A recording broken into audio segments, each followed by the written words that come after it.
So here we go. Welcome to HSD, everybody. Welcome to HSD, everybody, a place to critically think. Today I have with me ParadymShift again. ParadymShift, you can say hello to the audience, tell them what you're about. Yeah, hey everyone. I'm a vegan content creator on the side. I'm hoping to get more into it. I've been vegan for probably about almost 6 years now. And yeah, happy to be here. I appreciate you inviting me on. You should take clips of like my videos, or you should just download the whole thing, put it on your channel. Boom, you get more content. Um, Yeah, totally. no, I'm actually serious. You have just as much right to it as I do. So basically, today we're going to be responding to Rationality Rules' video, and then we're also going to be responding to his post. Um, yeah, so we're going to be responding to Rationality Rules because Rationality Rules ended up defending his friend Cosmic Skeptic. Him, Genetically Modified Skeptic, and Cosmic Skeptic. They were all atheists that had, I guess you could say, a relatively calm and mature vibe for criticisms of religion. And it's not a shocker that Rationality Rules defended Cosmic Skeptic, but what he said was, I guess you could say, some very silly, a very silly message. So with that being said, we can get into the video. So yeah.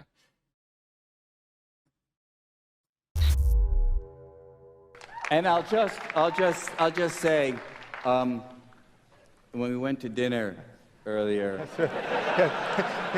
He has the moral high ground based the on dinner. vegan had to sit with 3 meat eaters eating these like big ass steaks. All right, so toss it to you. Well, the amazing thing is I briefly considered what to order in light of having to face this moment, and then I said, okay, Wasn't worth it. that's right, yes.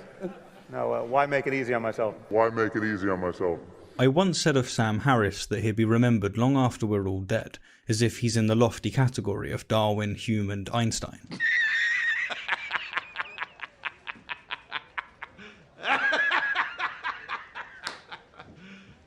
You serious? And while I certainly no longer believe this, I still hold Harris in high regard. He's played a crucial role in the development of my thinking, and for that he'll always have my gratitude. He's undoubtedly an extremely intelligent, insightful and, well, moral person. Or is he? In his moral landscape, he champions the thesis that morality is about maximising well-being and minimising suffering, so consequentialism. So I'm basically a consequentialist. And yet, when he gave up on veganism due to dietary needs, I do eat meat. I was a vegetarian for 6 years and began to feel that I wasn't getting enough protein. which is a premise I'll grant for sake of argument, what did he do? Did he attempt to figure out what exactly his body was missing, say protein, omegas, iron or vitamin B12, and then source the animal products that can supply this with the least amount of suffering caused? No, he went straight for steak, straight for a highly developed social species, a mammal with much of the same physiological apparatus as us. What's more, he buys it from a restaurant, so it's very likely factory farmed. Now, this doesn't strike me as consistent with his thesis. So maybe Harris doesn't drink his own Kool-Aid, or maybe his thesis needs revision, or maybe Harris is a moral monster. Well, I think that I have a compelling reason as to why Harris is not vegan, as to why I'm not vegan, and indeed as to why most of us are not vegan, and in this video I'll do my best to explain it. That said, though, let me make clear from the outset that I'm not claiming to have an ethical argument against veganism. No, I'm merely going to provide 2 reasons as to why I don't buy the case for ethical veganism, and I'll then controversially argue that most people subconsciously reject ethical veganism for one of the same reasons that I do. Yeah, I know, it's a tall order, but, well, it's a challenge, and let's see if I can serve it.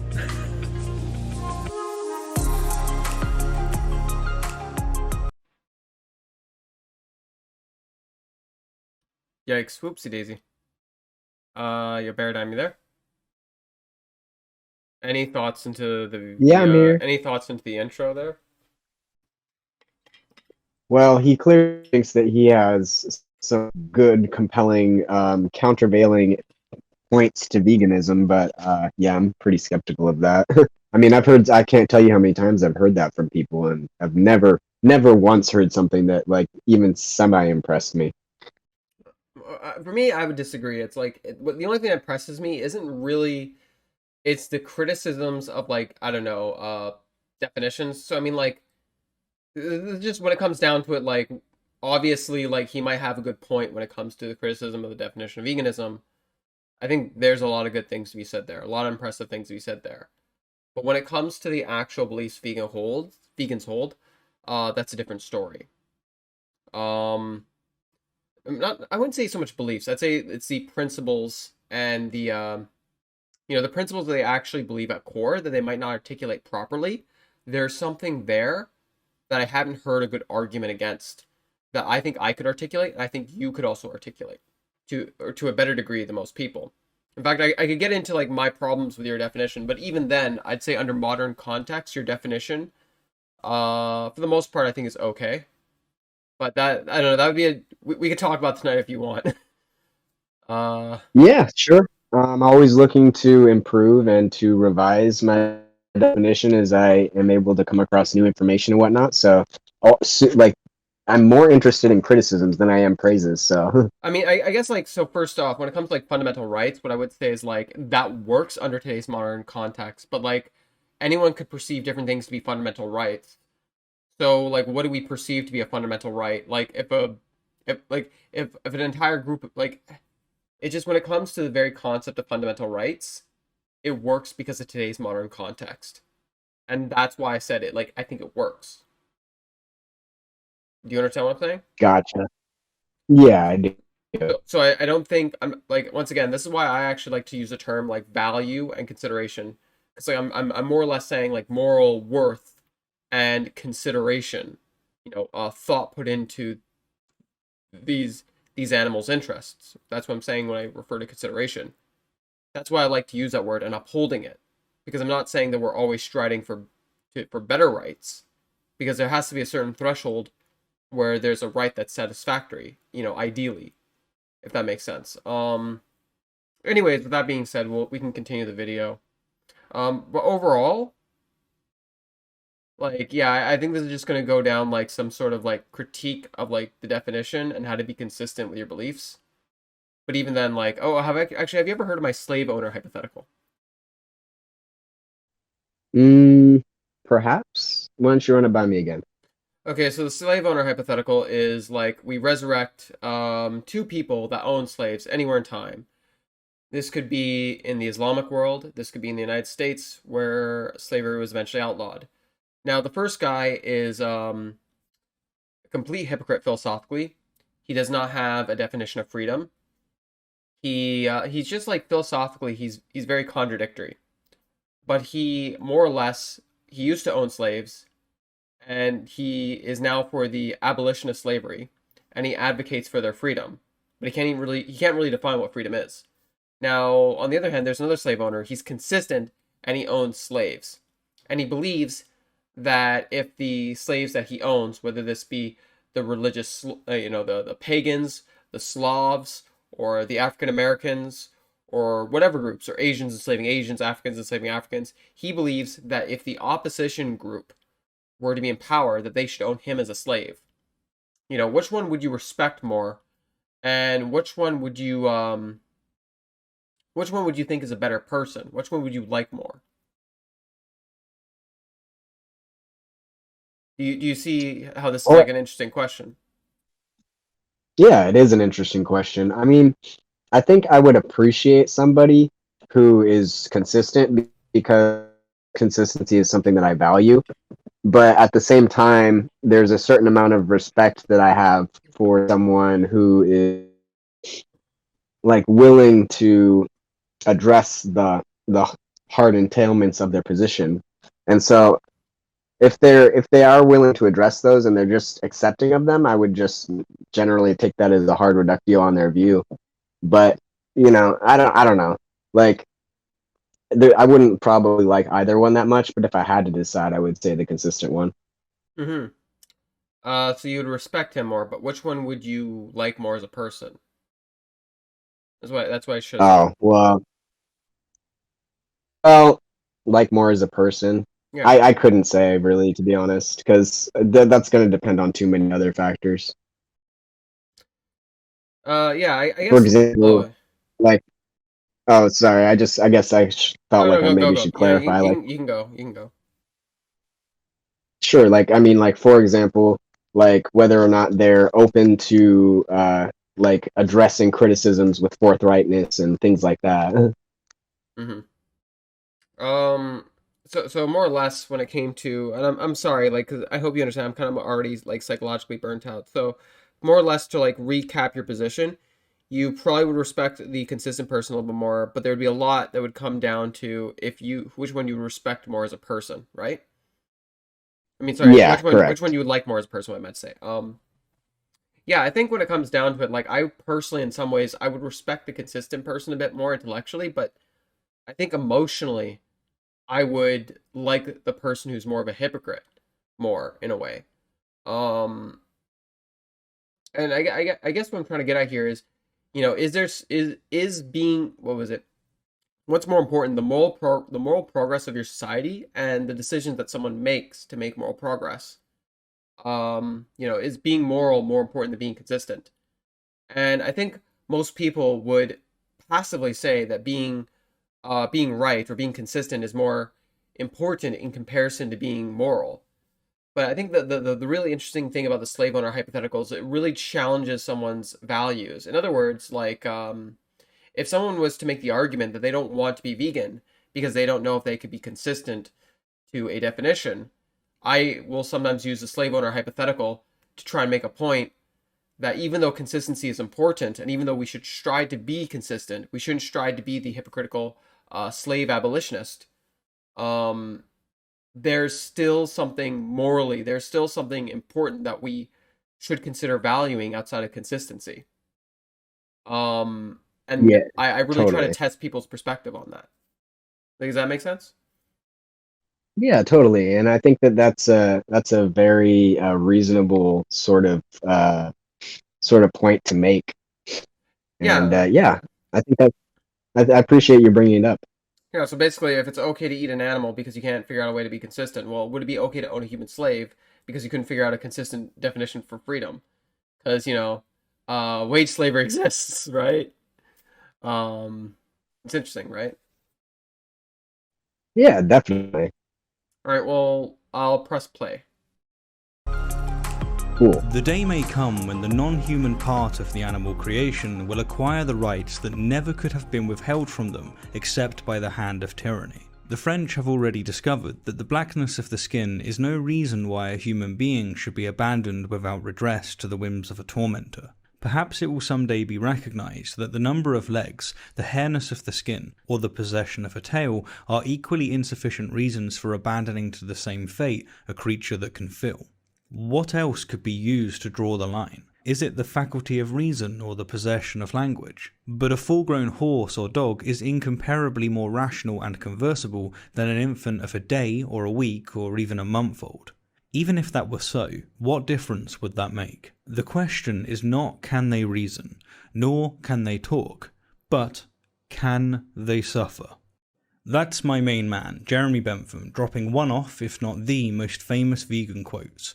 And upon hearing it at the age of 18, I couldn't stop thinking about it. And yes, I know I was a really cool teenager. In fact, I lost a lot of sleep over Bentham's words, until 6 months later I gave up meat and poultry entirely, becoming a pescatarian. Long story short, 5 years later I became a vegetarian, and since then I've been progressively reducing my dairy and egg consumption, with today my diet consisting of about 95% vegan products. Give it a year or so, and I strongly suspect that I'll be entirely vegan. But it's not because I find the ethical vegan arguments convincing. What a strange person. So, the question is, why am I not vegan yet? This seems like a fair question, and it's certainly one I get a lot in the comments. In fact, evidently, it's such an interesting question that when pitching a series of topics to my wonderful patrons, they overwhelmingly voted for me to answer the vegan question. Though, one wisely warned that there's very little upside to this project, since I'll likely piss off vegans and lose a bunch of subscribers. And I think this is probably true. It's solid advice, and advice I should follow.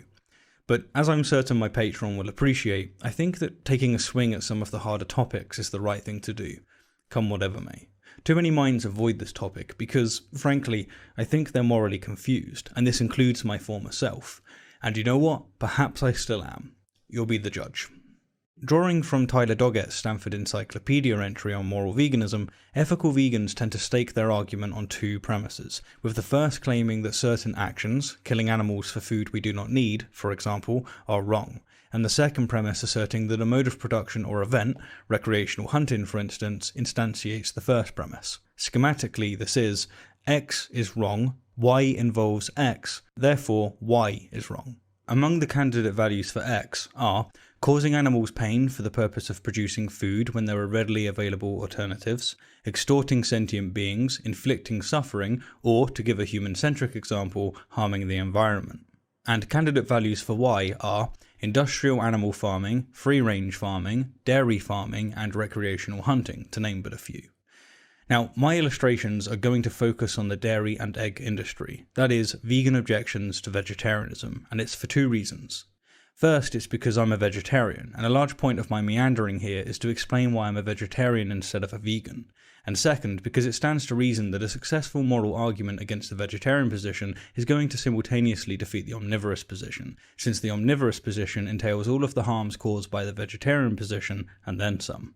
So what I've done is found an argument for ethical veganism that strikes a healthy balance between 1, being a strong argument, and 2, resembling a typical popular argument, and in the process of attempting to stillman it will account for the dialectic. In my opinion, too often vegan arguments are shut down due to certain details being undefined or misunderstood, and my hope is that this approach will mitigate these issues.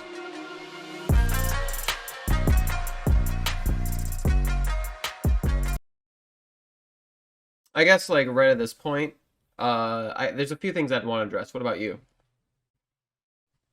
Not too much. I think he's mostly just setting it up, waiting to actually get down to it, but I mean, like, in all fairness, I've met many people that went vegan after I've had a discussion with them, like, about the subject of how vegans can be consistent morally. They can all, like, when it comes to valuing the sentient life, and they can also be consistent with the values that they express.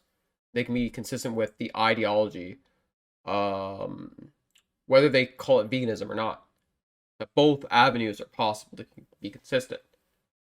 So I don't think, like, and they also expressing confusion or perhaps maybe even moral conflict on the subject is interesting because, I don't necessarily, like, it doesn't necessarily piss me off per se. I find it intriguing and I like to try and persuade people. Sometimes it can piss me off, depends on their argument and what it can imply. Like if someone says, "Oh, it's okay to, it's okay to eat a pig because it's natural," well, it's going to take me off a bit, but I might not show it, but like maybe taking me off is the wrong word, but another thing he said is like human-centric. There's things that are human-centric outside of emissions. It could also be monopolization of resources, the effects of slaughterhouse workers. And when it comes down to it, like, I think already he just set the ground for the fact that veganism is inconsistent because crop death. And like if the concept is harming animals is unnecessary, I think, like, in general, that doesn't sound like a philosophically just sound argument, because, like, no matter what we do, we harm animals. It's to what extent do we harm animals? To what rights do we grant animals? And is your way of life a way of life that seeks to uphold value and consideration for sentient beings, or, as you would go, fundamental rights for sentient beings? yeah, like in the case of crop deaths, like I tend to have a different view than a lot of people, and I don't know if this is just my ignorance or anything, but like when I think of a right, I generally think of a right being always the case. Like, for example, if you have a right to life, that is just always the case. But then, for example, like if you were to attack me and I were to violate your right to life by in defending myself with lethal force, like if I was met with lethal force or something like that, right? Then I would consider that a justified violation of a right. But I think a lot of people would consider it not a right violation at all. That's what the impression I've gotten from talking to a lot of people. So I guess I just draw the distinction between justified rights violations and unjustified rights violations. Like, for example, like if you wanted to say that crop deaths were an unjustified, and I think Joey actually went into his video recently, but like if you wanted to say that a crop death is an unjustified death, well, then assuming that you're going to be consistent, you would also be saying that, for example, human deaths in crop agriculture would also be would be unacceptable. And so at that point, like you're kind of you're stuck in a place where like you can't be non-hypocritical with respect to your values without essentially like dropping out of society and going and living in the wild, and at which point you run into other issues as well. Yeah, because like let's just say like the pollution from like burning forests kills a certain amount of people. And let's say you had to you burn a forest to grow crops. And actually I like that term. It's a justified rights violation. So like I think when it comes down to it, I'm a virtue ethicist. I think I used to be a deontologist, but I kind of moved away from it over time. But I'm more than a virtue ethicist. I mainly focus on virtue, but I also do value rights and utility. Um, Probably more so rights. But when it comes down to it, I think that's a really good way to put it. Like, is it a justified rights violation? And I think that can allow us to see a moral horizon past our not only our cognitive dissonance, but also our very narrow, very narrow human experience. Pathetically narrow. Including myself. But I think like that's what I'm trying to say here is like when it comes to like justified rights violation, like I could say that ideally insects should have a right to life. Ideally. But once Yeah. again, I like then it comes down to the fact like do you have the right to save another animal from being killed? Like, do you have the right to kill predators? And there's vegans who will argue that we have the right to hunt and kill predators. I'm not Yeah, sure. that's true. I'm not sure how you feel about that, but for me, like I think underlining all of it, like whether utilitarian deontologist, like we all tend to, it's a way of life that seeks to uphold value and consideration for sentient beings.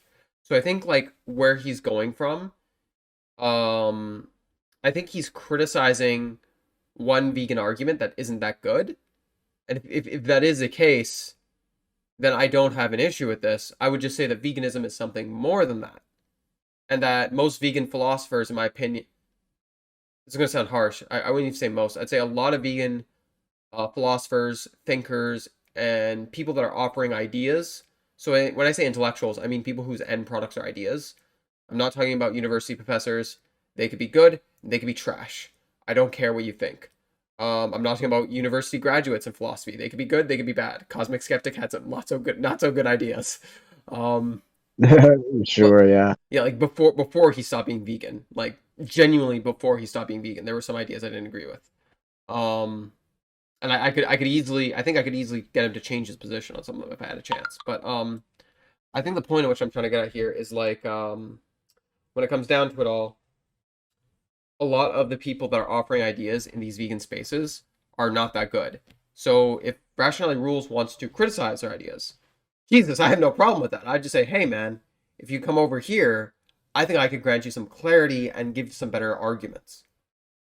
And I think like a lot of vegans are scared of these critiques of vegan arguments that are not very good. Or there's a lot of vegans that are scared of someone criticizing vegan definitions or just criticizing narratives that are not very strong or arguments that are defensive. And I think it's Oh honestly yeah. silly. So like if he's going down that rabbit hole, like that's fine, bro. But I'd just say Rationality Rules if you're listening, which I highly doubt you are. Privately or publicly, both of us would be willing to have a nice, chill conversation, respectful conversation.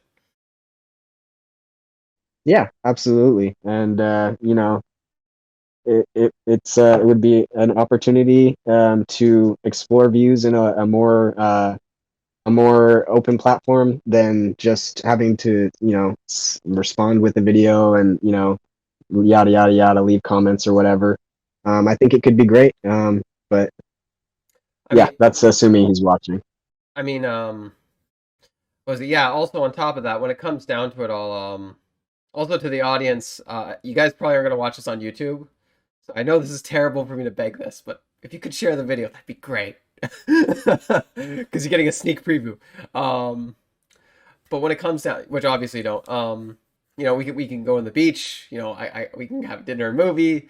Long walks on the beach. Rationality Rules. We could have a wonderful time, the most amazing time of your life. Jokes aside, we'll get into the video. Cool. I hope you didn't mind the joke. Did you, Paradym? No, you're good, dude. Okay, I'll press play. According to the Effective Altruism Foundation, the strongest argument for veganism goes as follows. Premise 1. We shouldn't be cruel to animals. That is, we shouldn't harm animals unnecessarily. Premise 2. The consumption of animal products harms animals. Premise 3. The consumption of animal products is unnecessary. Conclusion. Therefore, we shouldn't consume animal products. Now, this strikes me as a broadly convincing argument, and the authors solidify it with a very compelling question. At which point could one plausibly block this line of reasoning? If you consume animal products, then which of these premises do you reject? Because seemingly we have to reject one of these premises or go vegan. And I say seemingly, of course, because it's possible that one can completely accept the vegan argument and yet simultaneously be convinced of a mutually exclusive argument that supersedes priority, such as one's optimum health being at odds with veganism. Why the fuck aren't you vegan yet? Began to feel that I wasn't getting enough protein. Still, this doesn't justify eating factory farm steak though, does it, Mr. Wellbeing? Ooh. But in and of itself, the argument is pretty simple. If we shouldn't unnecessarily harm animals, and the consumption of animal products unnecessarily harms animals, then trivially we shouldn't consume animals. It's that simple. Alright, well let's analyse each of these premises and then strengthen them when and where we can. Premise 1. We shouldn't be cruel to animals. That is, we shouldn't consume animal products unnecessarily. The statement that we shouldn't be cruel to animals is very compelling, since rejecting this implies that one is perfectly fine with animal cruelty. But without the word unnecessarily in the forefront, this premise is just false, as it's easy to conjure a situation in which being cruel to animals is justified. For instance, the poisoning of rats to prevent spread of disease. Killing rats with poison is, without doubt, extremely cruel. It's a very, very nasty death, but it can, in certain situations, be justified on account of it being necessary to keep children safe, etc., and especially when other means of preventing proliferation are not as effective. The restated form of this premise, however, doesn't suffer this objection, since it states that we shouldn't harm animals unnecessarily. Given this, let's drop the former part. We shouldn't harm animals unnecessarily.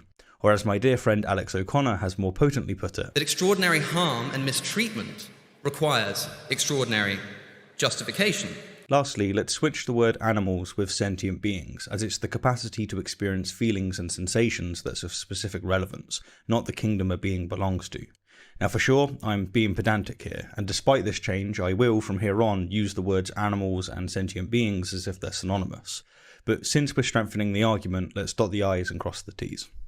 Premise 2. The consumption of animal products harms animals. On a literal reading, this premise is just false. It's not the consumption of animal products that causes harm, but rather the process of acquiring the animal product that, more often than not, causes harm. When a hunter cooks and eats a deer, he's not harming the deer. No, he harmed the deer and the deer's kin, if it had any, when, in an act of pure masculinity, he equipped himself with an incredibly powerful and accurate weapon, found a safe space, and pulled the trigger from hundreds of feet away. Likewise, when someone, such as myself, cooks and eats an egg, I don't harm the chicken. No, I harm the chicken when, in an act of pure masculinity, I paid someone else, millions of feet away, to harvest the chicken period for me. So it's not the consumption of animal products in and of itself that causes harm, but rather the deliberate acquisition of products from sentient beings that causes harm. Now, I use the words deliberate acquisition because it carries the connotation of consciously and intentionally obtaining the product, and not necessarily with currency. If, for instance, I did some gardening for someone on the assumption that they'll cook me fish and chips as payment, or at least part of the payment, then make no mistake about it, I would be deliberately acquiring the fish. But suppose instead that I found a dead fish washed up on the beach and decided to take it home and eat it. In this case, is it fair to say that I harm the fish or deliberately obtain the fish? Well, as far as I'm convinced, the answer is no, and so I just don't see an explicit issue with such an act. To be clear, I've never done this, but given my understanding of ethical veganism, this seems perfectly consistent with it. Just so long, of course, I'm not deliberately walking along the beach to find dead fish. Now, some will argue that taking the fish harms other animals that would have otherwise consumed the fish, and while this objection is worth considering, I think it's ultimately nullified by the fact that vegans also harm surrounding animals when they forcibly occupy land to produce and consume crops. Thus, since both cases suffer the same objection, within the context of comparing the two cases, this objection can be ignored. To get back on the rails, the question is, does the deliberate acquisition of products from sentient beings harm sentient beings? At a glance, the answer is obviously yes. When I buy a pint of milk, I pay for an industry to harm sentient beings. However, there are some interesting objections that are worthwhile mentioning. For instance, in order to acquire the milk, it's necessary to ensure that the cow receives adequate shelter and sustenance, which in the state of nature they often don't. From this, it can be argued, then, that on average farming increases the well-being of animals.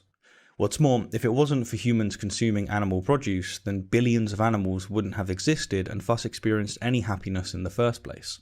Now, while a fair few find these objections compelling, I'm not among them. We'd never apply these objections to humans. That is, we'd never say that since we provide shelter and sustenance to other humans, we can confine them and end their life prematurely. Or that if we didn't eat other humans, they would never experience any happiness in the first place. And once human comparison comes up, the dialectic spirals in 1,000 different directions, and so we'll put a pin in it here. That said, if there's enough objection to this premise, I'll revisit it. But honestly, I think it's philosophical masturbation to argue that the deliberate acquisition of products from sentient beings doesn't harm sentient beings. Premise 3. The consumption of animal products is unnecessary. Assuming that by necessary we mean that something is required for us to continue living, this premise is tethered to one's socio-economic and geographic environment. Within the last 5 years, the vegan options offered in the south of England have massively expanded, with pretty much every restaurant offering fantastic vegan alternatives at affordable prices. This has made my transition towards veganism significantly easier, and it's immensely helped normalise veganism. But what about countries that are not socio-economically privileged? If one's location prevents them from acquiring necessary nutrition from vegan sources, then they are permitted, it seems, to consume animal produce. And in the same vein, this objection also applies to dietary needs. If one has nutritional needs that can only be obtained from animal produce, then they're justified in consuming the produce that provides it with the least amount of suffering caused. Which again, typically isn't factory farm cows, is it, Harris? Why make it easy on myself? And another consideration here is mental health. Just as some atheists act as if they're theists due to the threat of their family and community ostracizing them, someone who's convinced of veganism might nevertheless consume animal produce simply to maintain relations, because they're emotionally and perhaps physically tethered to others. When I went pescatarian, all of my friends and family ate meat, and plenty of them judged me for my decision. What's more, some of them consistently threw objections at me, and because I bit back, a few of my relations significantly suffered. Now fortunately, I'm not tethered to such people, but that's not true of everyone. And if we consider mental health as necessary, then this premise is not only subject to one's socio-economic circumstances, but also their mental health. For many, however, including myself, it's fair to say that the consumption of animal products is unnecessary.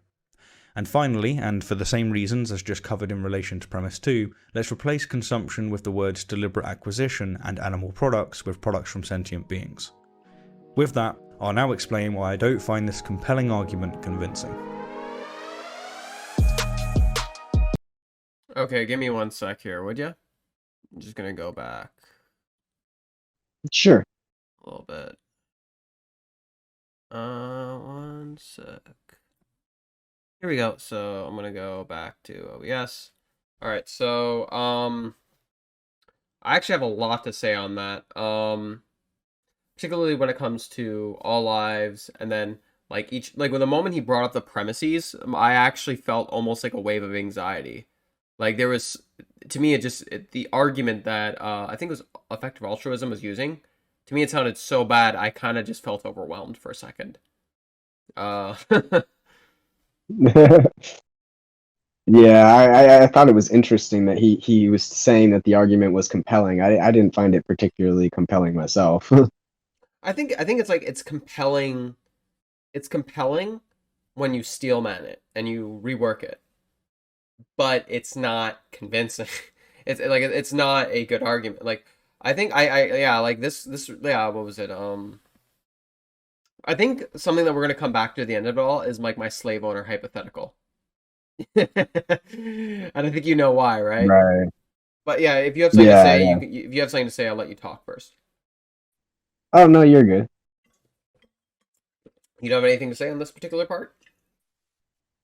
Well, I'm just not even convinced that the argument is necessary. Well, because like I think it brings us sort of to the problem of the is-ought gap, where we're not making a validly deduced argument from descriptive premises, and so at that point it just becomes, I don't know. I feel like the argument, it's not really, it's lacking in what I would say is essentially, how do I put this? Like no matter how good of an argument you make, there will be an is-ought gap. So like there is no like objective reason to like Yeah, it's override the is-ought gap. yeah, precisely. Essentially, is that it's not compelling in the sense that you're already working your normative premise into one of the your normative uh, uh, prescription into one of the premises, and so I think that in and of itself kind of takes the oomph out of it, if that makes sense, and that is essentially the problem of the is-ought gap. I mean, like I think there would be like the same moral, like even with this argument when you like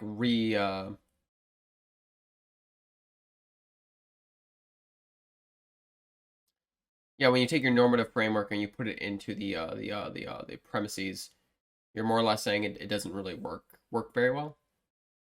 It's not that it doesn't work, it's just I don't really find that compelling Yeah, compelling. Sorry, personally. yeah, compelling is the word. Yeah, I mean, like, Right. um, yeah, I think I agree with that. I think there's better like arguments, particularly for like the relation to how we treat humans through justifications. Oh, oh, excuse me. But I think something that I wanted to get to here was there was a few things which he brought up, like there's certain traits I would give pests. Basically, like, are we going to like value all lives the same? And is every life worth morally the exact same? And I would argue it's not. I don't think every single life is worth the exact same. Well, yeah, I think that's a pretty crazy position to take. I mean, if you really take that position, which unfortunately, it's actually not uncommon, I guess. It is maybe a bit uncommon, but it's definitely happens with vegans, especially that I notice pulling out this argument where, oh, all life is equally valuable. Like that to me just sounds absolutely silly. Because I mean, if all life is equally valuable, let's say that hypothetically you had to kill either your mother or a fly. Well, technically, since they're both equally valuable, the right decision would be to flip a coin, right? I mean, that's one, That's but yeah, okay, go, sorry. Oh, I was just gonna say that sounds like crazy to me. So, like, there's one position where all life is equal, and like you've said, someone should flip a coin, morally speaking, because all life is equal. That or like either or is fine. Some people would say that all life is equal, theoretically, not practically. Um, but either way, whether it's theoretical or practical, what I would say is like, for example, pests, things that cannot be reasoned with, things that can cause you or the people you care about in your community or your property harm, things that can spread biological diseases, and things that that can reproduce really really quickly. These things are not worth the same as something that does not have those traits. Like if there's someone who comes on my yard who's severely disabled and starts damaging my property, I even if he had a biohazard, some sort of disease, he's not able to reproduce really really quickly. Also, last but not least, is your ability to remove it off your property safely, or remove the threat safely. Like Yeah. if there's like someone, let's just say like there's someone who's sick, who's disabled mentally, and he's like just destroying my fence. In a hypothetical, I could call the police. If I know he's sick, I could just tell them, hey, this guy's really sick or something. And they could take appropriate steps to remove him. So when it comes down to it, like I've heard the claim that some vegans have actually bit the bullet, and they've said that it's fine to shoot a mentally disabled person who's destroying your property the same way it is a deer, which I think is ridiculous. I don't know if these claims are true, but I've heard vegans have bit the bullet on that. So like first off, it's just with pests. Now second off, when it comes to like the argument itself, like each premise, I felt like there was something I wanted to say. So let me go through it. So when it comes to like one's mental health, like this is the problem with practical and unnecessary, and I had a whole speech written up for the Babylon Project. is like all these buzzwords, there's sort of, it's almost like an error in the code. It's almost like a systematical issue of constantly needing renew justifications for everything, because you're stating you're stating the practical perception and not the value that drives the practical perception. Like ultimately we want to cause unnecessary suffering, but sometimes there's something that drives that, which is being ignored, such as our way of life to uphold value and consideration, or was it you put it, fundamental rights. So I think that's something I really wanted to bring up. And I think this is also where a lot of vegans don't realize that they are promoting, I guess you could say, good counter arguments to veganism. Because if somebody is using unnecessary suffering as a justification, or using terms such as practical as possible, they're also giving the opposition strong criticism to their philosophical position. They're I guess you could say they're weakening their philosophical position. They're creating like a metaphorical straw man, a weak position, not a fallacy, but like they're creating a weak position for the vegans to hold, and they're making it really easy for their opposition to knock them down when they're not actually really really trying to think in depth about the principles that they hold and then restating each one. But when it comes down to it, let's see, let's look at the other one.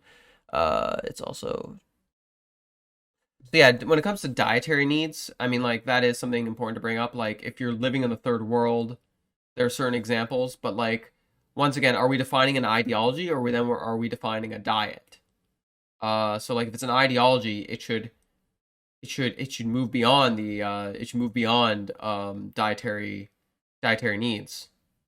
So for example, like someone in the third world, if are they vegan the moment they have the chance to eat plant-based permanently for the rest of their life, or are they vegan the moment that their values shift?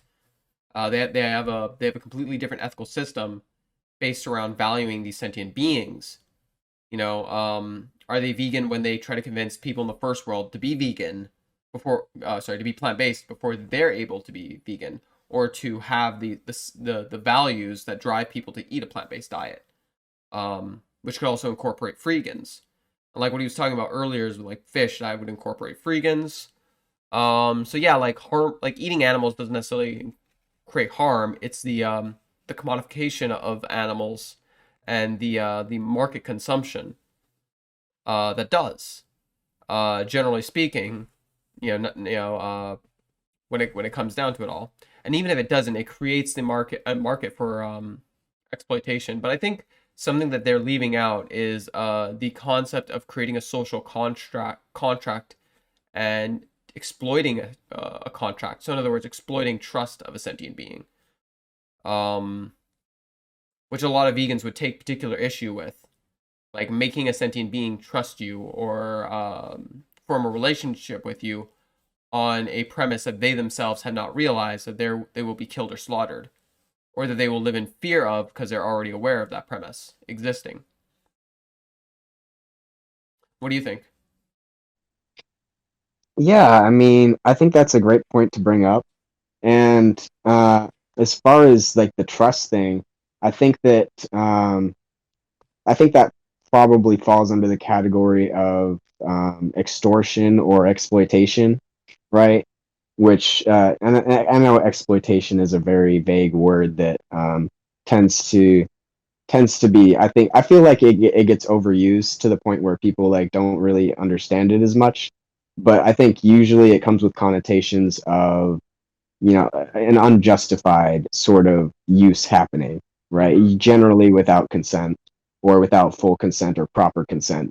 And I think that's where the issue is being raised, which is completely reasonable as far as I can tell.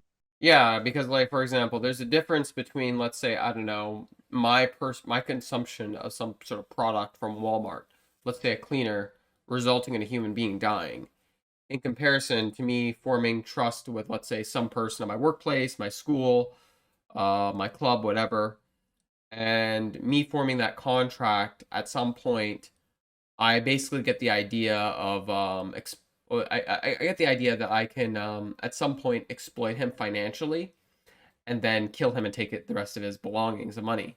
Like in a hypothetical. If I was to have that idea, is that the same as my consumption killing something? You know, which then also brings up like, you know, which one's worse? You know, targeting beings within your society when there is a social contract of, I guess you say, what some people might deem as a non-harm, a like NAP, non-aggression principle, or there's some sort of legal concept, there's some sort of social contract that we're not going to harm each other in a society, or is it, you know, is it worse in comparison to harming a wild animal, which then would say that hunting is better than factory farming or farming. And I would say that hunting is better than factory farming or farming, not to say that hunting is moral. Right, I agree. You know, and then also, like, when you include, like, the psychological arguments, I would basically go even deeper, and I would say harming animals in general is not, is more or less not healthy for human beings' mental health. But basically, if I want to really expand, what I'm trying to say here is man's ability to harm animals, both philosophically and psychologically, affects the mind, both through traumatization, but also through desensitization. And in turn, it is difficult to build a way of life that seeks to uphold value and consideration for sentient beings if humans hunt or farm sentient beings sentient beings, meaning animals, for commodification for goods. Like, I would use that as a premise, because then that would make it a little bit more difficult to try and it would make it a little bit more difficult to try and find exceptions. But anyways, those are some things I wanted to talk about. I think the first one is, like, we shouldn't harm sentient beings unnecessarily. I know I went backwards. I think backwards. That in and of itself is, once again, just comes down to the Azot problem. So, like, this all starts from the Azot problem. Like, I think backwards. I don't know why I do this. It's just something I naturally do. Paradym, you there? Yeah, I'm still here. Sorry, I just was grabbing something. I don't know. Yeah, I mean, Oh, sorry. I think that. Oh yeah, I think that you definitely are offering a better premise here, and you know, I think it's interesting that you say you work backwards with things. I don't know if I am the same way personally. I tend to look at things in a very linear sense, and I guess probably more from forwards to backwards. But yeah, I'm definitely curious about learning more about like your method, I suppose. So I have issues, like, writing up sentences because sometimes I'll get confused with what I want to write with, and sometimes I'll just completely lose track. But when it comes to, like, arguments, sometimes I'll literally start with the last premise. I'll start to the first. But more importantly, when it comes down to it, sometimes I also talk backwards. I say what I say I say silly things without realizing it. But there's, you know, sometimes I don't really say what I mean. It's just the way I think. But there's also something else. Like, I'm decent at breaking down how someone thinks as well, psychologically and philosophically. So I'm pretty good at being a little Sigmund Freud and trying to, like, figure out how people are thinking, and I try to use that in, like, discussions, debates. So, but once Yeah, I again, really appreciate that about you. once again, you know, psychoanalyzing someone is never fully accurate, and it's always good to be aware of the limitations. But anyways, I think oh, sorry, you go. No, I was just going to say I completely agree with that. I always do my best to avoid psychologizing people as much as possible just because I know that it comes with those certain limitations. I mean, like, if I make less assumptions and if I ask more questions with psychoanalyzing, I find it very useful in, like, a discussion. Yeah, totally. Because it's definitely helped me out in the past. But I think as I've gotten more into arguing for veganism over the years, I've done it less just because it becomes exhausting once you've done it like a million times a little bit. Yeah, once you've heard the same arguments getting spat back at you over and over again, it definitely does get tedious. All right, well, I think we'll continue to the next chapter of his video. So, Yeah, awesome. all right, so is there anything else that you want to say for this chapter? The unnecessary harm. Moving into an arbitrary definition. No, I just wanted to point out that I did appreciate how he went ahead and assumed the relata for necessary, because I think that's one thing that people miss a lot of the times is depending on necessary itself is a relative word. For example, like the word taller, like taller is taller than something else, right? And necessary is necessary with respect to something, Yeah. right? And so when people just use the word necessary without actually providing any relata to it, then it doesn't give a lot of clarity, because you're saying, well, it could be necessary. It depends on what your actual goal is in question. Yeah, so the goal is really of these types of definitions and these types of arguments, they need to give like they're often not giving like a spectrum of what they're relating to, and in turn it expands to every situation. But the problem with that is it expands to every situation. And the problem is that these types of arguments should help clarify, at least depending on context. With veganism, a problem is when they do not sometimes clarify certain situations. Every new situation needs a justification. And it sort of becomes, it almost becomes this illusionary circular thinking without even realizing it. You're running in a loop of constant new situations you have to always justify. And like you said, without relation to something, it's impossible to really get it down. But yeah, I made a whole speech on this, which I never got around to doing with the Babylon Project, but I do want to do it one day with them. Anyways, yeah, let's press play. Let's get it. Actually, wait, do you have any thoughts on what I said there, or no? I don't think at the time, no. I mean, I have some thoughts, but they're not really worth getting into at the moment. Okay, let's press play. Agree with my position, but I think you'll appreciate it. You'll at least find it consistent. And if you think I'm mistaken, let me know. If I'm mistaken in my assessment, I want to know. The very reason I'm vegetarian as opposed to, say, pescatarian is because I'm sensitive to the arguments. And remember, I'm not arguing here that veganism is unjustified. I'm merely explaining why myself, and I'll go on to argue why I think most people are not vegan. Alright, well, I reject premise 1, and for 2 reasons. Let's spell out the first. As vegans are well aware, vegan diets raise many moral questions of their own, and one such question is this. What does it mean to say that the deliberate acquisition of a product is necessary? Necessary for what? To again quote Doggett, if it is wrong to hurt chickens for meat, is it wrong to hurt mice and moles while harvesting crops? If it is wrong to harm workers in the production of meat, isn't it wrong to harm workers in the production of tomatoes? If it is wrong to use huge quantities of water for meat, isn't it wrong to use huge quantities of water for almonds? So again, the question is, what does it mean to say that a product is necessary? Is it to live? And if so, to what degree? Is it to live a fully healthy life, or just to live at the cost of, perhaps, a reduction of optimum performance and lifespan? Or at least a reduction in some of the foods we enjoy that are technically vegan, such as almonds? Like, seriously, where's the line here? And more importantly, how does one justify this line? Well, most vegans claim that they deliberately acquire products that harm sentient beings because it's necessary for them, as an individual, to live. Now, the following question might seem a little strange, but it's absolutely a fair philosophical query. How does the vegan determine that their life is worth more than the mice and moles sacrificed in their crops? If the avoidance of harm is so paramount, why does one human life supersede 1,000 mice or 1,000,000 insects? Most people take for granted that living is necessary, and so we don't tend to focus on this implicit premise, this definition of unnecessary. But as far as I can tell, this definition is completely arbitrary. It simply assumes that, in principle, it's perfectly fine to maintain one human life at the expense of infinite harm caused to infinite beings, just so long as there's no alternative method of maintaining the human's life without such harm. To illustrate this principle, suppose an ethical vegan was lost at sea with shipmates. If harming sentient beings can be justified in the name of continuing one's existence, then the vegan would eventually be justified in killing a shipmate for sustenance. Hell, with time they'd be justified in killing everyone on the ship.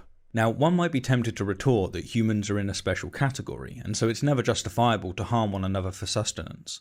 But to take this route is to engage in human supremacy, and if we're going to opt for such a move, why not do it from the outset and say that something is unnecessary if it isn't required to advance human well-being? But to get back to the central point, the main takeaway is that the implicit premise, the premise that something is unnecessary if it isn't required for humans to continue living, just isn't justified at all. It's a presupposition. And because it's not justified, we don't have a justified means of convincing others to adopt this specific arbitrary premise over other and equally arbitrary premises, such as something being unnecessary if it isn't required to advance human well-being. Or in other words, while I join vegans in greatly disliking the human supremacy definition of necessary, I think that the only way to convince such people of veganism is either through an environmental argument which entails specifically human suffering, or through peer pressure. But in the success of either of these cases, the ethical vegan arguments still fail. The good news, however, is that I'm convinced that in time veganism will win out, and I'll expand upon why in my conclusion. To wrap up this objection, though, the definition of unnecessary does most of the heavy lifting, and by my lights at least, it's completely arbitrary to say that one human life supersedes countless non-human animals. Anyhow, with that, I'll turn my attention to the second reason I reject ethical vegan arguments.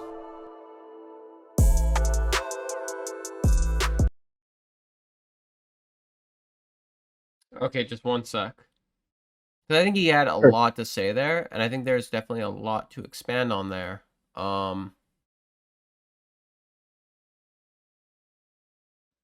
Okay, so yeah, there's quite a bit I have to say. What about you? Do you have any thoughts? Yeah, I have a few thoughts as well. All right, feel free. Sure. I mean, one thing that stands out to me is like, what does he mean by arbitrary, right? Is he trying to just say that morals are subjective? Because I mean, if that's the case, I agree, but I don't think that that makes a moral argument completely uncompelling, right? Like, I think there's other factors to consider. But if what he's saying though is that the lack of let's see, how did he put it exactly? I mean, yeah, go ahead. It's late at night. I don't think I'd be able to quote him perfectly, but let's see if we can find it here. Justifiable to harm one another for sustenance, but to take this route is to engage in human supremacy, and deliberate acquisition of a product is necessary, and for two reasons. Let's spell out the first. As vegans are well aware, vegan diets raise many moral questions of their own, and one such question is this. What does it mean to say that the deliberate acquisition of a product is necessary? Further in? Necessary for what? To again No, I quote think that's Doggett, good. if it is wrong to hurt chickens for meat, is it wrong to hurt mice and moles while harvesting crops? If it is wrong to harm workers in the production of meat, isn't it wrong to harm workers in the production of tomatoes? If it is wrong to use huge quantities of water for meat, isn't it wrong to use huge quantities of water for almonds? So again, the question is, what does it mean to say that a product is necessary? Is it to live? And if so, to what degree? Is it to live a fully healthy life, or just to live at the cost of, perhaps, a reduction of optimum performance and lifespan? Or at least a reduction in some of the foods we enjoy that are technically vegan, such as almonds? Like, seriously, where's the line here? And more importantly, how does one justify this line? Well, most vegans claim that they deliberately acquire products that harm sentient beings because it's necessary for them, as an individual, to live. Now, the following question might seem a little strange, but it's absolutely a fair philosophical query. How does the vegan determine that their life is worth more than the mice and moles sacrificed in their crops? If the avoidance of harm is so paramount, why does one human life supersede 1,000 mice or 1,000,000 insects? Most people take for granted that living is necessary, and so we don't tend to. So I don't think we need to watch the whole thing over again. But no, was that I don't enough? think Was so that either. enough? Was that enough? Or... Oh yeah, totally, dude. All right. So what ideas do you have? Yeah, well, I mean, like, it sounds like he's basically saying that, like, I mean, maybe I'm misinterpreting what he's saying. Like, I try to be fair, but it sounds like what he's saying is that, like, you're making an arbitrary distinction between, like, what life is more valuable than another. And I think that, you know, depending on how he's hashing out what the word arbitrary means, I think that's probably true, but I don't think that's necessarily an issue, like, for the actual argument, right? Like, because the values that we have are going to necessarily be arbitrary if he's defining arbitrary as, for example, something that is subjective or subjectively determined, right? Which means dependent on the mind. And so for me, like, I think that it's not a very strong critique, in my opinion, because I think that, well, personally as a subjectivist, I guess, and I think I mentioned this earlier, is that, like, you know, even if our values are arbitrary, I think we have good reasons to come to them, and I think we can address that more thoroughly rather than just saying, oh, well, this is unnecessary with respect to, for example, living a thriving life. And he's trying to draw like a distinction between like, oh, are vegans being hypocritical when they're using more water for almonds, or they're causing crop deaths? And I think that's not really the case, because what if we're talking about a rights-based perspective, this goes back to what I was saying earlier with justified rights violations, right? I think there are certain situations in which we are justified to violate the rights of another sentient being. And I think that we can come up with pretty good reasons for that. Mm-hmm. All right. Yeah. So, anything else, or may I go? No, go ahead. I mean, like for me, I think like what I'd first go off to is probably like maybe my own definition for first, and then I'll just like expand from there. So like I would say there's a lot of points. So like there's 7 points that I make, but just to really get at maybe what he's trying to get at here, I'll go to number 6. This philosophy leads trying consistently to replace products and services that cause harm and suffering to sentient beings, normally judged by the comparison of the alternative based on its requirements of suffering in production, and if sentient beings can advocate for themselves or have institutions and power to do so. The goal with this value is to take responsibility for at least the demand an individual creates in the market. As well, if there's something else I'd like to read, is this philosophy has a spectrum of valuing and considering sentient beings. Actually, no, not that one. Sorry, number 4, not number 5. The level of consistency is a spectrum based on both actions and beliefs. The level of consistency can be in one of the following: moral life, logical definition, or other ethical values. Also, species consideration based on a priority, emotional tuition of life. There can be a mixture of all positions. There can be a mixture of all. Yeah, so basically, like when it comes down to it, I think like you said, just because something's arbitrary, that doesn't necessarily mean it's a bad thing. So when he was talking earlier, reading the quote, like, is harming a human in a factory just as wrong as harming an animal in a factory? Well, the difference between the two is one of them is a slave, one of them isn't. Or let's take out the word slave. One of them has the capacity to advocate for themselves. People, whether they go to war with their governments and die, or whether they don't, like they do to some extent have some level generally to advocate for themselves. This is why, when it comes down to it, let's say if I'm buying from a black market, which causes, let's say, human trafficking to exist, I would say that is a huge moral responsibility of the consumer. Now, let's say if there's like a working condition that can be fixed with a government policy, maybe the most effective thing would be for a new policy to come in. Like, I work in trades. Sometimes there's concrete dust. There should be laws basically guaranteeing that workers have the right to have like the proper masks for poisons, such as like paint, etc. These are good solutions that can be solved with the government. Now, could a libertarian argue for like freedom of association, disassociation? Basically free market, bro? Sure. In short. But more or less, it's just when it comes down to it, when it comes down to it, I see this coming back to a slave owner hypothetical. Like, even if it isn't fully consistent, I don't think that's always even the most morally important thing. And I think there could be a more moral important thing from just the moral progress of a society and what pushes the moral progress forward. But like you said before, the definition is arbitrary. But when he talked about going on a fishing boat, so there's a few things that went through my mind. One of which is I could say veganism is a baseline. It's not a requirement to be moral. It's not a requirement to be the most moral person. But like, someone could be vegan, they could be a terrible person, right? They could be a murderer, rapist. Somebody could be a vegan and they could rather die than harm a dog or a cat. Someone could be a vegan and they would rather kill every single human on this planet before they're willing to die. And then there's a virtue ethics. Like, there's so many different roads, a normative, someone with different normative ethics can go down. So when it comes down to like harming certain beings, like should the argument for what veganism is be based on, I don't know, rights? Should it be based on what we perceive as necessary or unnecessary. Like, he is right. Technically, you could be vegan and you could kill everything that you need to in order to survive with, let's say, a justification for survival. But even with that being said, like, every vegan has, like, a different normative framework, right? Like, a utilitarian wouldn't be able to justify it. So no matter how you go down that rabbit hole, to me, just bringing up that subject almost seems arbitrary in and of itself. Like, I'm not sure if I fully grasp why he brought that up.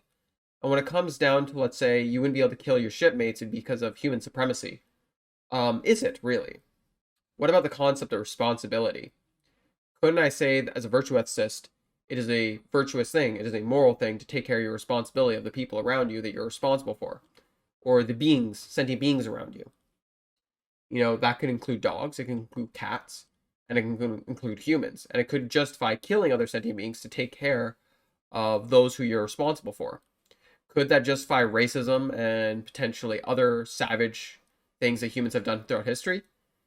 Yes, but just as it justifies all the savage things humans have done throughout history that are completely unjustifiable, it can also justify protecting literally your family. It could justify protecting your child from a bear trying to eat your child, or a coyote trying to eat your child, like, or you know, it could justify you protecting your child against a wild wolf. So when it comes down to it, I mean, like, to be moral, should I allow a wolf to eat my child? You know, to not harm that animal. I'm not sure if, like, maybe that's like, I just, when he brought up human supremacy, I challenged that premise, because even though he's right, that quite often, like, no, he's metaphorically right, that a lot of times when humans have an in-group preference, sometimes there's an underlining layer of human supremacy, but is that always the case? I don't think so. Just like buying animal-based products, eating animal-based products. You don't always have to buy an animal-based product to eat an animal-based product. You can be a freegan. So to me, I think Rationality Rules here slipped a little bit. But beyond that, I enjoyed some of the ideas. I don't know. What do you think? Yeah, I definitely enjoyed some of the ideas, and I think that what he was trying to get at is essentially, like, and he mentioned that he's like, you know, how and where do we draw the line? And I think that that's an important question to ask, but I don't think that it's a strong defeater, or I don't think that what's the word I'm I looking don't think for? he's saying it's a strong defeater. I just think it's a good criticism, and Yeah, that's what I was I thinking of. agree. It's great criticism. I think it's great questions to ask, and it leads to good discussion. Like, so far, actually, I don't know why there was so much outrage over this video. Now I'm watching it. Maybe later on I'll change my mind, but so far this seems pretty good. Oh, it could be a bit better here and there, but obviously, you know. Yeah, sure. I think, you know, and honestly, I straight up respect him for even addressing it at all, because like he said, that there's a lot of people that are happy to just leave this topic, you know, unaddressed entirely and just continue, you know, living however they feel like is going to be most beneficial for them. But he recognized the ethical weight of veganism and thought that it was worth his attention. And, you know, I have respect for that, even if I disagree on certain points and whatnot. Yeah, it takes a little bit of guts to do that, and I totally respect that. But I think the question of where to draw the line, I think I was hoping to answer it a little bit with my definition. Mind if I actually go over the whole thing for a quick sec, since we brought that up, where to draw a line, or no? No, go for it. Okay, so vegans are people who ideally do not wish to make sentient beings. So basically, there's seven points that we get to in a conclusion, and the reason why I do this is because the word vegan, unfortunately, usually encompasses more than one idea, more than one belief. There's so many different things that we often try to short and summarize it, but in turn, we're not fully articulating it. So somebody could even go so far as to say this is an argument for veganism, but I just see it as 7 points that fully define it. Vegans are people who ideally do not wish to make sentient beings suffer and or cause said suffering, and or value right to life and liberty. Vegans can have different philosophies for rights and values for sentient beings. By the way, my spelling is trash for anyone reading this. The value the person holds from the first point creates a desire to take action against what that person finds undesirable, at least, if options are available on some level of consistency, or action that they find desirable. I should have corrected that. I haven't had to use this in years. The level of consistency. Oh, sorry, you go. I was just going to give you a heads up. If you think that the words are on the screen, they're actually not. I think you're only sharing the window from YouTube. Actually, yeah, I'm recording OBS, so this is going to be on the screen. All right, for sure. Okay, the level of consistency is a spectrum. And by the way, I'm reading in debate podcast text, so anyone that's in here can actually read this. The level of consistency is a spectrum based on both action and belief. The level of consistency can be in the following: moral life, the moral value of life, logical definition. So logical definition is the definition and how consistent you are to it. That's what I'm trying to say. Other ethical values, also species consideration. Species consideration based on a priority, emotional intuition of life. There can be a mixture of all positions. So a speciesist, like you could argue someone's a speciesist for wanting to protect an endangered species, but is it a justified speciesism? And it's an interesting thing to actually bring up, isn't it? Because a lot of people would say veganism is against speciesism. But I'd argue most vegans would be for speciesism if it was protecting a species from going extinct. Or at least a lot of vegans might consider that. Not all, but some of them will. One sec. This philosophy has a spectrum of valuing and or considering sentient beings and is primarily focused on non-privileged and or across different sentient groups to reduce, eliminate, or minimize discrimination in reference to modern culture. So when it comes down to it, I try to choose my wording carefully here. So reduce or minimize. So like obviously not every single instance I think minimize might be a better one, but like or eliminate, but it depends on the modern culture. When it comes down to it, I notice veganism tends to be across different groups of sentient beings. So like sexism, so like internal discrimination is less of a vegan problem than external discrimination. So like for example, if there's like a 50% human, 50% pig, I think vegans would take more issue with killing a 100% pig. But at the same time, many vegans would also take an issue morally with killing an half human, half pig. So I could name the trait and reduce a human, if I genetically modify a human. So this would be a more reductionist route, metamorphizing a human into an animal, because you could name the trait metamorphizing, and you could also run it without metamorphizing. You could just specify the traits of a species. But this time I'm I'm morphing a human into an animal. Basically, so what I'm trying to say here is when it comes down to it, I think veganism does tend to care about underprivileged sentient beings, which sometimes even turns into humans being in the third world. I think some vegans care about that. We care about animals because they don't have the right to advocate for themselves. Like, for example, in a hypothetical, if dogs could advocate for themselves, if they were as intelligent as us, would there be as much of a moral obligation to protect them in comparison to cats or an animal that couldn't? So it's just, there's a lot of different things I notice that underline that vegans tend to, I'm trying to really define what vegans have in common outside of what I personally believe is a virtue ethicist or someone who leans more towards it. Number 6, this philosophy leads to trying consistently to replace products and services that cause harm and suffering to sentient beings, normally judged by the comparison of the alternative based on its requirement of suffering in production and if sentient beings can advocate for themselves or have institutions of power to do so. The goal with this value is to take responsibility for at least the demand an individual creates in the market. All the above leads to a way of life that seeks to uphold value and or consideration for sentient beings above product, service, slavery, addiction, profit, peer pressure, or use made from them. Not to say that you cannot use sentient beings, however, to try and value and or consider them above said use within your system of ethics. The conclusion of this is veganism is a system of ethics with a spectrum that can fit many different values with a few key similarities. Why did I read that out? What was the whole point? Is the moment someone actually starts asking, where do we draw the line? I think my definition would help clarify that drastically. And I think that also brings us back to the slave owner hypothetical. Is it more important to distinguish the line of what we declare freedom than it is moral progress? And I think once you think about that, you'd have to realize that, you could also say that freedom is arbitrary. So therefore I can own a slave.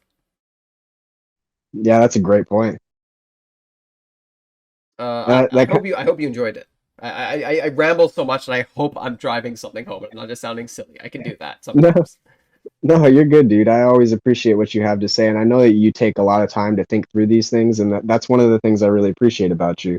I try. But yeah, and like that sort of like up leveling the intellectual discourse is something that I hope to be a part of as well. Hmm. Yeah, so I think when it comes down to it, that's my long debate definition, and I think someone has to be intelligent enough to get there. The only thing I could have done better is like I could have said like instead of taking actions against what you find undesirable in like the third point, it should be what and or what you find desirable. Um, you know, um, yeah, but it's silly wording that almost means the same thing, but it would encompass more people better. But like that's but anyways, when it comes down to it, I do wonder rationality rules. Like, how would you feel if I owned a human slave because it's arbitrary what it means to be free? Freedom is arbitrary. I could grant freedom to everyone, but then there's also wage slavery. So since the definition of freedom is inconsistent, like I wonder what rationality rules would say. What is the argument against like owning a human slave? Because the very same argument that he could use to consume milk or eggs or eat them could be used to actually exploit a social contract or create a social contract to be exploited. Or in other words, to create a social contract where value and consideration is not being given. So then that goes back to is hunting worse than right is right violations through cops or hunting worse than rights violations within your community? And I would say that rights violation within your community and social contracts within your community is worse in comparison to outside. This can justify other terrible things, such as potentially harming other nations at the expense of your own. But at the same time, I could also make the argument that they're part of the global community. I could make I could try to put a stretch there. Like there's other reductions against it. But if someone wasn't to bite that bullet, like keep in mind, hate to say this, just about all of us that exist here exist because certain tribes put the interests of their tribe first, and it's harsh to say that, but without that logic existing, what was it like? Owning a human slave is literally just as equal to I don't know, shooting a deer. Or maybe that's a bit of a stretch. I don't know. I'm getting tired. Did I articulate myself properly? I think I lost my train of thought at the end there. No worries. I think what you were trying to say is that like for that we use the same sorts of reasons to argue for in the case of like shooting the deer as we would in the case of the slaves. Like the structure of the arguments is congruent between the two. Is that what you were kind of getting at? Yeah, pretty much. But it's also the fact of like when it comes to social contracts within your community, uh, what social contracts within our community do have a higher level of moral priority. And this is you can make a moral argument for in-group preference, but it's not even just as a human. I'm going beyond human. I'm saying what was it? I'm saying basically lying to someone and exploiting them for resources is not the same as buying a vegetable. Like lying to a human being and exploiting them for resources. Raising your dog with the premise you're going to shoot it at age 4 and eat it is not the same thing as eating a vegetable. Morally speaking.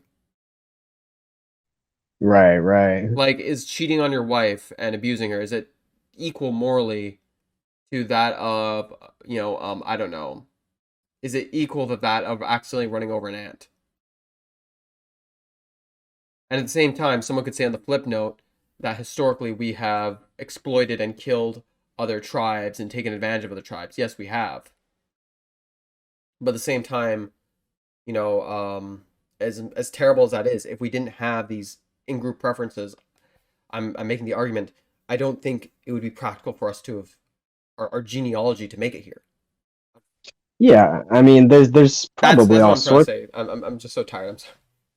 Oh no, you're totally good. I mean, like there's definitely all sorts of horrific things that have happened in order to get us to where we are today, right? Mhm. Like I mean, without being too graphic, it is true that sexual assault has been at least a part of what has propagated our species to the point where it is today. And it's like, as terrible as that is, you know, I like it's it's like the sort of things that we've done in order to reach this point. Obviously, in my opinion at least, there are not sufficient justifications to continue doing them today. Mhm. And so it's important that we critically examine our values. And I think this goes back to what you were saying about moral progress. Yeah. It's kind of a So weird term to me. I'm combining both an argument for moral progress if it aligns with taking care of social contracts within your community. And this could be allowed to basically make an argument to harm another nation at the benefit of one's own. Um, but then I'd argue, is that really modern progress in the modern day? And I think that would be I didn't think about that until now, but I think that would be the strongest argument against like the strongest counter to that position. I'm making the argument for moral progress with taking care of social contracts and beings within your community, thus helping us draw a better line while at the same time keeping in mind the fact that we've also done historically terrible things in order to take care of ourselves and our own survival as well as our own community. Like, Yeah, yeah, I don't know if I think that was a strong argument, or at least I think it was a strong little speech. I don't know. I definitely think that's a stronger point than the ones that are being addressed in the video, and I'd be curious to hear what Rationality Rules' response to that would be. I mean, I hate to say this, but like, I wish content creators, like some of them do, but like a lot of them realistically, and even myself, a lot of us are looking for views. Quite often, a lot of us aren't looking for intellectual engagement. I'm trying to do both. Unfortunately, even if I provide some of the best arguments, I often feel like I'm just going to be ignored. Uh, but it is what it is. Some people acknowledge you, some don't. I appreciate that you do. I acknowledge you too as like someone offering. When I mean intellectual, I mean someone who's end products ideas. I think your intellectual ideas are good, for the most part. Well, thank you. I mean, I try, but yeah, I think that like it's important to kind of put intellectual ingenuousness first, and I understand like the need to look for views, and yeah, and I respect that, because like Yeah, me if you're too. not being heard, because if you're not being heard, then you're just like speaking into a cave echo chamber, or like an echo, like it's there's nobody there. Like it makes sense that like you want to get your word out there, you want to get heard, but at the same time, I feel like that's why I appreciate people like I mean, don't get me wrong, there's lots of things I don't appreciate about people like this, but like people like Destiny or people like Vegan Gains or like Avi and Ask Yourself, because like they're willing to talk to just about anybody about anything. And I really think that that sort of attitude from content creators is what I would hope to have some more of. Yeah, like it's something I do appreciate about them too. I think it creates a type of intellectual genuineness that is, to me, maybe more so vegan gains, than Ask Yourself. But to me, the intellectual genuineness is actually kind of heartwarming. Even like I wish vegan gains would one day just like be mean to me, because he's just so honest. It's actually kind of heartwarming sometimes. Oh Um, yeah, totally. yeah. Roast me vegan gains, but yeah. So I think we'll continue. Yeah, sounds great. Okay. Before we continue, I just want to say to Rationality Rules, so far I really do respect your video, and I'm really enjoying it. Though, the definition of unnecessary does most of the heavy lifting, and by my lights at least, it's completely arbitrary to say that one human life supersedes countless non-human animals. Anyhow, with that, I'll turn my attention to the second reason I reject ethical vegan arguments. Okay, here's something I need to say. When it comes down to it, obviously, like I said earlier, veganism is a bare baseline minimum. The vegan argument in and of itself, like morally speaking, you could still be vegan and you could still do terrible things. It's just when it comes down to it, I'm not saying because you're vegan, therefore you are the most moral person in the world or universe. It's the only thing you need to do to be moral. But anyways, yeah, I'm gonna unpause. I hope you didn't mind me chiming in, did you? Oh no, of course not. Okay, we'll continue.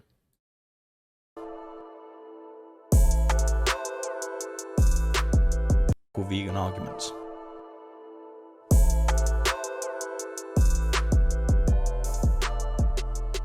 Nature has placed mankind under the governance of two sovereign masters, pain and pleasure. It is for them alone to point out what we ought to do, as well as to determine what we shall do. On the one hand, the standard of right and wrong, on the other, the chain of causes and effects are fastened to their throne. They govern us in all we do, in all we say, in all we think. Every effort we make to throw off our subjection will serve but to demonstrate and confirm it. In words, a man might pretend to abjure their empire, but in reality he will remain subject to it all the while.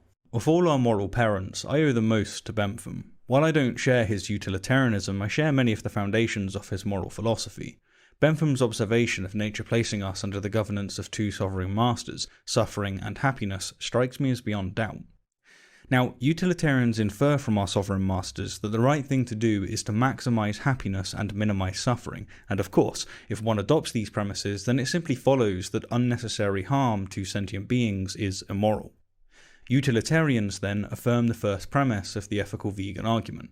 To unnecessarily harm sentient beings is to minimize happiness and maximize suffering. However, I think that utilitarians are subtly but significantly mistaken in their assessment. Bentham died in 1832, 27 years before Darwin published The Origin of Species, but we today are so fortunate as to stand on the shoulders of both of these giants. As far as our current understanding goes, primates evolved around 55 million years ago, and most species of primate today, perhaps all, have very complex sociality. The benefits of social species include excellent anti-predation response, increased resource detection, cooperative learning, and so on, and crucially, these traits are more akin to software as opposed to hardware. Take, for instance, the intuition not to unnecessarily harm one's kin. This intuition is so overwhelmingly etched in us that it strikes us as almost transcendent, and for many as literally transcendent, almost as if, to borrow biblical language, it's written on our heart. And the fact that almost all of us intuit this principle speaks of how heavily nature has, over eons, aggressively selected for it.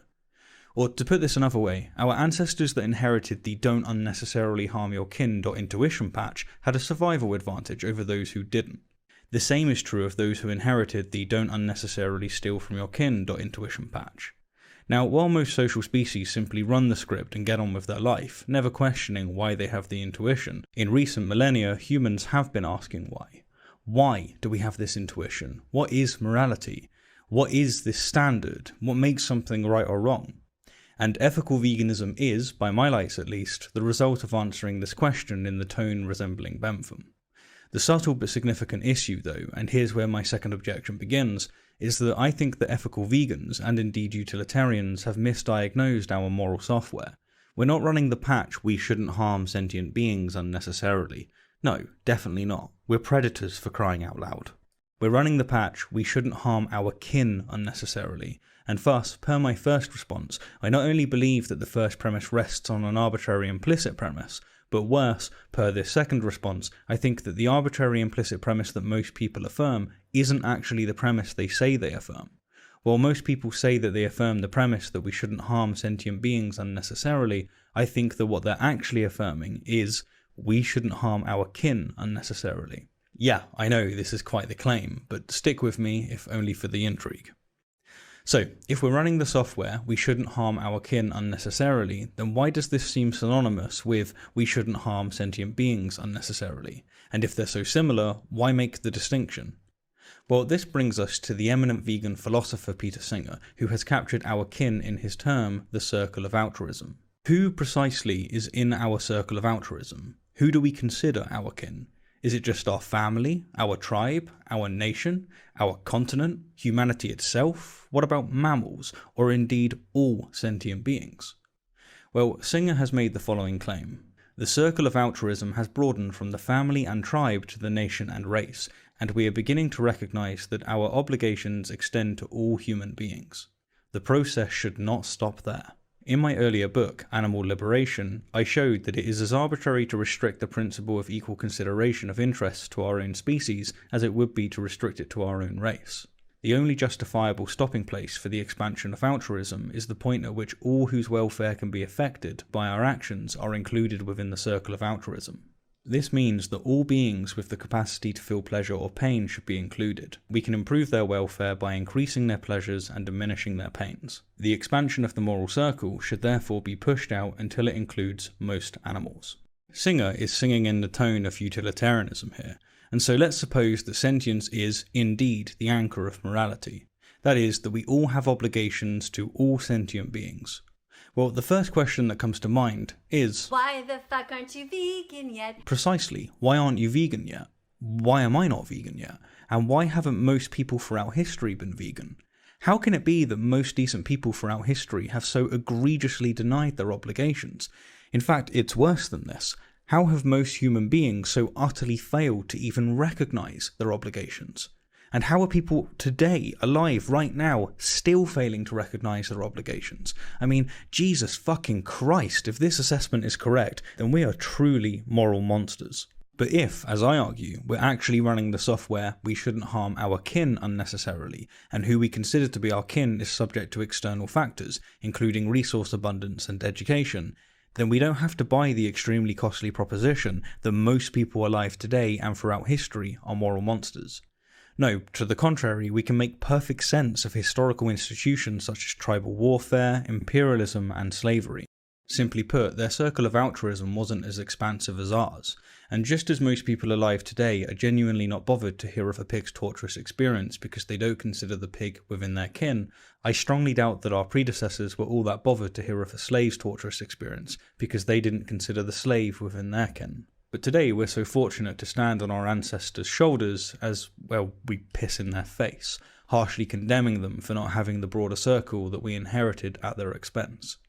But don't worry, it's likely that our children's children will piss on our face too, not understanding why our circle isn't as wide as what theirs will be. Now, needless to say, if you're a fan of objective moral values and duties, then you probably disagree with me. Fine, I get that. I pure, straight, hate you. But whether you agree with me or not, surely you can see the explanatory scope of my view. It makes a lot of sense of historical moral development and also contemporary moral disagreement. It's a consistent story. But god damn it, do I respect you. Anyhow, to reiterate my view in relation to the argument, I'm rejecting the first premise altogether. While the proposition that we shouldn't unnecessarily harm sentient beings strikes me as intuitively correct, upon assessment it seems to me that the actual proposition that we accept, that is, the software we're actually running, is we shouldn't unnecessarily harm our kin. As the age of information prospers, living standards increase, and readily available vegan alternatives become the norm, our circle of altruism will eventually expand to encompass all sentient beings, and those who don't share the relevant intuitions will nevertheless live by the vegan ethos, since their well-being is tied to tribe acceptance. So veganism will, at least as far as I'm convinced, eventually win, but it won't be because it's wrong to unnecessarily harm sentient beings. It won't be because the ethical vegan argument is sound. No, it will be because our tentative circle of altruism will, for that time and hopefully forever afterwards, encompass all sentient beings. The real first premise, then, is don't unnecessarily harm our kin, and veganism simply isn't entailed by this.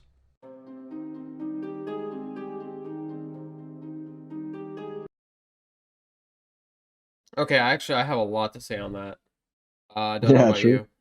Mind if I Maybe go? not as much as you. Yeah, go for it. I think first off, I definitely need to re-see that part with Peter Singer. A part of me tunes out when I'm hearing quotes, especially after I've come to the realization of thought terminating cliches. There's like a part of my software that just naturally doesn't want to listen to it.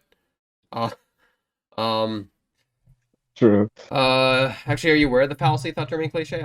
I can explain it to you later, but let's keep our ideas where they need to be.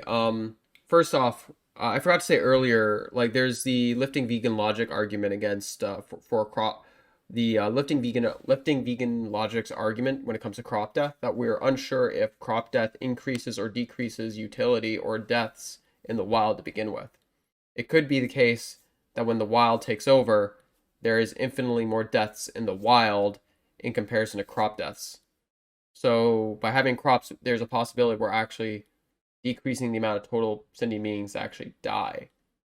And when you think about it, you know, it does kind of make sense. If you're decreasing the actual population of of any wild species, like insects, there's a possibility that there could also be less deaths in comparison to wild, for all we know, and less suffering. And I forgot to say that earlier, but when with everything he was talking about, what was it? Oh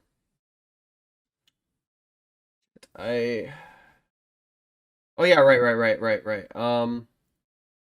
When it comes down to what he was talking about, it did raise a severe psychological and evolutionary psychological and what was the other term? Question that I am unsure of. And I'd say that an argument like I'm going to have to rewatch what he said about Peter Singer's quotes. Is that okay? Yeah, that's totally cool. Let's go to Peter Singer's. Is that I think that ethical vegans, and indeed utilitarians, have misdiagnosed our moral software. We're not running the patch. Who do we consider our kin? Is it just our family, our tribe, our nation, our continent, humanity itself? What about mammals, or indeed all sentient beings? Well, Singer has made the following claim. The circle of altruism has broadened from the family and tribe to the nation and race, and we are beginning to recognize that our obligations extend to all human beings. The process should not stop there. In my earlier book, Animal Liberation, I showed that it is as arbitrary to restrict the principle of equal consideration of interests to our own species as it would be to restrict it to our own race. The only justifiable stopping place for the expansion of altruism is the point at which all whose welfare can be affected by our actions are included within the circle of altruism. This means that all beings with the capacity to feel pleasure or pain should be included. We can improve their welfare by increasing their pleasures and diminishing their pains. The expansion of the moral circle should therefore be pushed out until it includes most animals. Singer is singing in the tone of utilitarianism here, and so let's suppose I think I have something to say about that, but I feel like my ideas are expanding while I'm currently processing it all in. First off, I think he makes the argument, one sec, earlier on, that we more or less should be what was it? We should more or less that our software is designed to take care of our own kin. Not, and when he means kin, I don't know if he means family members or offspring. And not necessarily to care about suffering in general. When it comes down to it, there's a lot of thoughts between name the trait to the fact of, what was it? Like, is your software inherently the deciding factor for morality? Like I could expand so much further and say that morality is a contradiction of moral intuitions, suffering, pleasure, emotional intuition, logic, utility, rights, virtue. There's all these different axioms of values, the individual, you know, altruism. There's all these things that we can conceptually think of.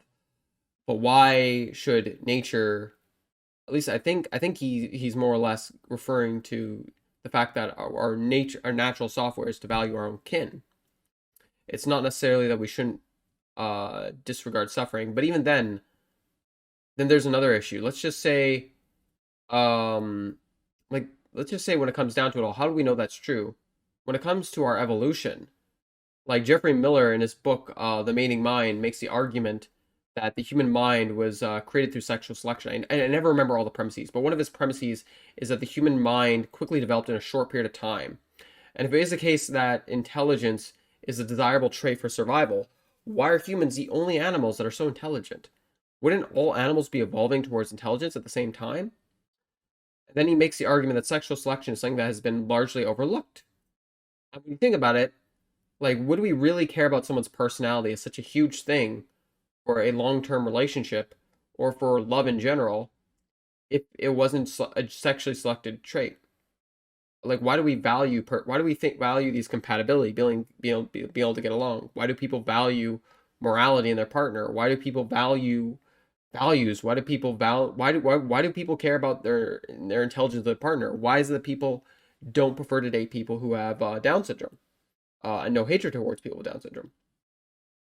I think intelligence, it very well could be the case that it's a sexually selected trait. But alongside of that, there's a potential that morality has also been a sexually selected trait. Was it a natural selected trait to take care of the tribe? Or was it sexually selected? Or did they both go hand in hand? And regardless, let's say even if it started off as a naturally selected trait and it slowly became a sexually selected trait, that is something that in of itself would be interesting, because that would mean that people's moral intuitions and moral concepts is an evolved trait as well. So couldn't I say it's both an evolution for us to not prefer our kin to be suffer, but also it's part of our evolution to not necessarily to not want unnecessary suffering to some extent. And even then, like when we go throughout history, even when people were in situations where perhaps maybe it was more arguably justifiable what they did, like eating animals. I remember reading that Socrates was a vegetarian. I don't know if it was true. Yeah, I've read that too. Yes, but throughout history, there have been vegetarians for like thousands of years. There have been people that have been concerned with these things. And when it comes down, when I really start to cognitively think about it all, I think he's just more so right in the sense that we more so evolved to value our kin. But what would drive us to value our kin? One of the signifiers was suffering. And in turn, humans have a tendency of making the connection to other things at the same time. So I mean, like, honestly, even if it is like, honestly, I guess what I'm trying to say here is, how much is it the case? It is like how much of our software is our kin, and how much of our software is to morally care about what suffers. And that's kind of an interesting concept. Because when it comes down to it, I could easily make the argument that we're evolving past our value to just value our kin through morality. I can make the argument throughout millions of years of evolution, if you were to sit down as a god and watch humans evolve, perhaps maybe you would actually notice that humans are becoming morally more sophisticated, as well as like academic talents and mechanical talents. And with the moral expansion of humanity, perhaps maybe it is just a part of our evolution to actually care about the suffering of these beings. I guess what I'm trying to say here, is Rationality Rules taking an argument on a primitive premise that in and of itself is being evolved out in comparison to what we were 5 million years ago, 2 million years ago, 3 million years ago, a million years ago. You know what I mean? I think it's easy to look at how we behave and not consider the long-term game of genealogy. And I'm not too sure. Like I'm not too like I'd have to watch it again on what he says. One sec. And slavery, and how are people today, alive right now, still failing to recognise that they believe the tone resembling Bentham? The subtle but significant issue, though, and here's where my second objection begins, is that I think that ethical vegans, and indeed utilitarians, have misdiagnosed our moral software. We're not running the patch "we shouldn't harm sentient beings unnecessarily." No, definitely not. We're predators, for crying out loud. We're running the patch "we shouldn't harm our kin unnecessarily," and thus, per my first response, I not only believe that the first premise rests on an arbitrary implicit premise, but worse, per this second response, I think that the arbitrary implicit premise that most people affirm isn't actually the premise they say they affirm. While most people say that they affirm the premise that we shouldn't harm sentient beings unnecessarily, I think that what they're actually affirming is we shouldn't harm our kin unnecessarily. Yeah, I know.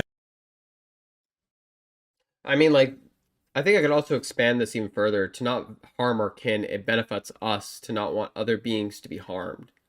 Because if other people in our society don't want to harm sentient beings, then it benefits us to not harm our kin. And this could also go back all the way to slaughterhouse workers, and I could talk about desensitization, correlations with crime that are very significant and like extremely parallel towards serial killers. Correlations of mental health through harming, as well as the fact of the behavior of harming animals, as well as the result of correlations of higher violent crime and sexual crime, as well as slaughterhouse workers literally admitting in testimonies that this work has made them more cruel, to back up the data that already exists. Not to say the anecdotes matter, but anecdotes do help alongside data. Bruce definitely has. This guy he built dry ice bombs and blew chickens up. I saw people rip the heads from them, throw them in the floor and stomp on them, rip them in half, pull their heads off and put them on the end of their finger and go around like this, like a puppet. And it not only was it common, it happened every single night that I worked there for years and years, and in more than one plant. The industry says that this sort of thing is isolated when they get caught. No, the only thing it's isolated to is the industry itself. They also had what they call, and you'll have to excuse my language here, they had shit fights. They would actually take a chicken and squeeze it until the shit squirted out of it on the guy next to him. My first night on the line as a hanger, I turned around and looked at the guy next to me and he squirted right in my face and then laughed about it. And it's not only is it common, it happens all the time. And like I said, these people are extremely violent. Like Mr. Mason was talking about earlier, taciturn, macho, that sort of thing. I saw even more than that. It wasn't uncommon for these people to get into fights. We saw fights on back dock on a regular basis. When we're flapping, those whose throats aren't slit, that's a scalding. Scalding takes. Once dead, the chicken carcasses are feathered, dismembered, and disemboweled. Each step in the process makes the chicken's bodies less recognizable until it's hard for us to remember that. If you can imagine seeing this night after night after night, it gets pretty bad after a while. It will desensitize a person. It desensitized me. It made me cruel and mean. I'm an ex-convict myself. I was in prison for a violent crime. And, one day I met Laura and she kind of changed all that. She made me a better person, or helped me to make myself a better person. And I don't believe I'm the only one that could come out of that place that way. It's just I agree. Like what he's saying here. I could also take it a step further and say that because of the fact that we shouldn't harm our kin, not harming our kin is more important than owning a slave. Than worrying about a slave. And this is also why I brought up earlier the argument for in-group preference towards social contracts combined with moral progress. So I'm not saying that we shouldn't value unnecessary suffering. I'm saying that moral progress to expand a superior moral system than what previously exists today requires us to consider that which is within our communities and the contracts within our communities, as well as to consider the moral progress of the society as a whole and the conclusions that the moral systems have. And then I could just name the trait and just ask, what traits does this have in comparison to this other trait?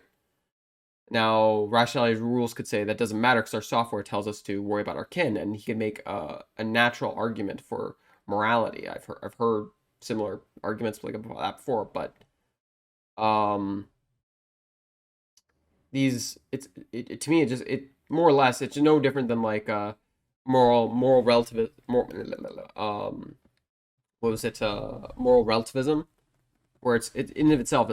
I can't say it's an appeal to popularity fallacy, but is it just an appeal to popularity? And when it comes to nature, I think there's values that are beyond nature that drive us to moral progress, just like how there's moral values that drive us not to rape. These arbitrary distinctions that you're coming up with Rationality Rules are important to recognize, but it's important to recognize that we can also draw a line. And I don't know if this may be a fan of his or he himself actually hears this and perhaps maybe reconsiders some of his positions. But I guess what I'm getting at here is no different than how we evolved out rape. Maybe not evolved out rape. We sociologically evolved out. Through moral progress, we have decreased the amount of rape that happens within a society. That is hopefully going to continue. And there's other natural behaviors that we're hopefully going to evolve out. So, by our moral software, I don't agree. I think we have evolved to also value suffering because suffering is a key indicator of our kin's suffering.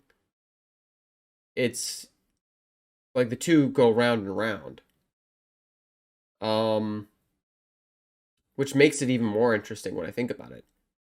Because if the hypothesis is correct, Jeffrey Miller, then we did evolve. We may have evolved as well to value suffering without even cognitively realizing it. Like the very expansion of our moral system, in my opinion, it's more questionable, like what he's saying. Anyways, I think you had something to say. I ramble too much. Do you want me to go back to anywhere? No, you're fine. Maybe just a little bit, actually, if you don't mind. Where do you want to go to? Just a tad before where we are, I think would be good. Peter Singer or what?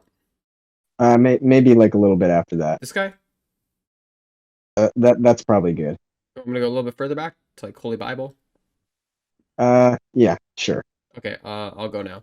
All right, you and can the speed fact it up that if you almost want. all of us intuit this principle speaks of how heavily nature has, over eons, aggressively selected for it. Or to put this another way, our ancestors that inherited the don't unnecessarily harm your kin intuition patch had a survival advantage over those who didn't. The same is true of those who inherited the don't unnecessarily steal from your kin intuition patch. Now, while most social species simply run the script and get on with their life, never questioning why they have the intuition, in recent millennia, humans have been asking why. Why do we have this intuition? What is morality? What is this standard? What makes something right or wrong?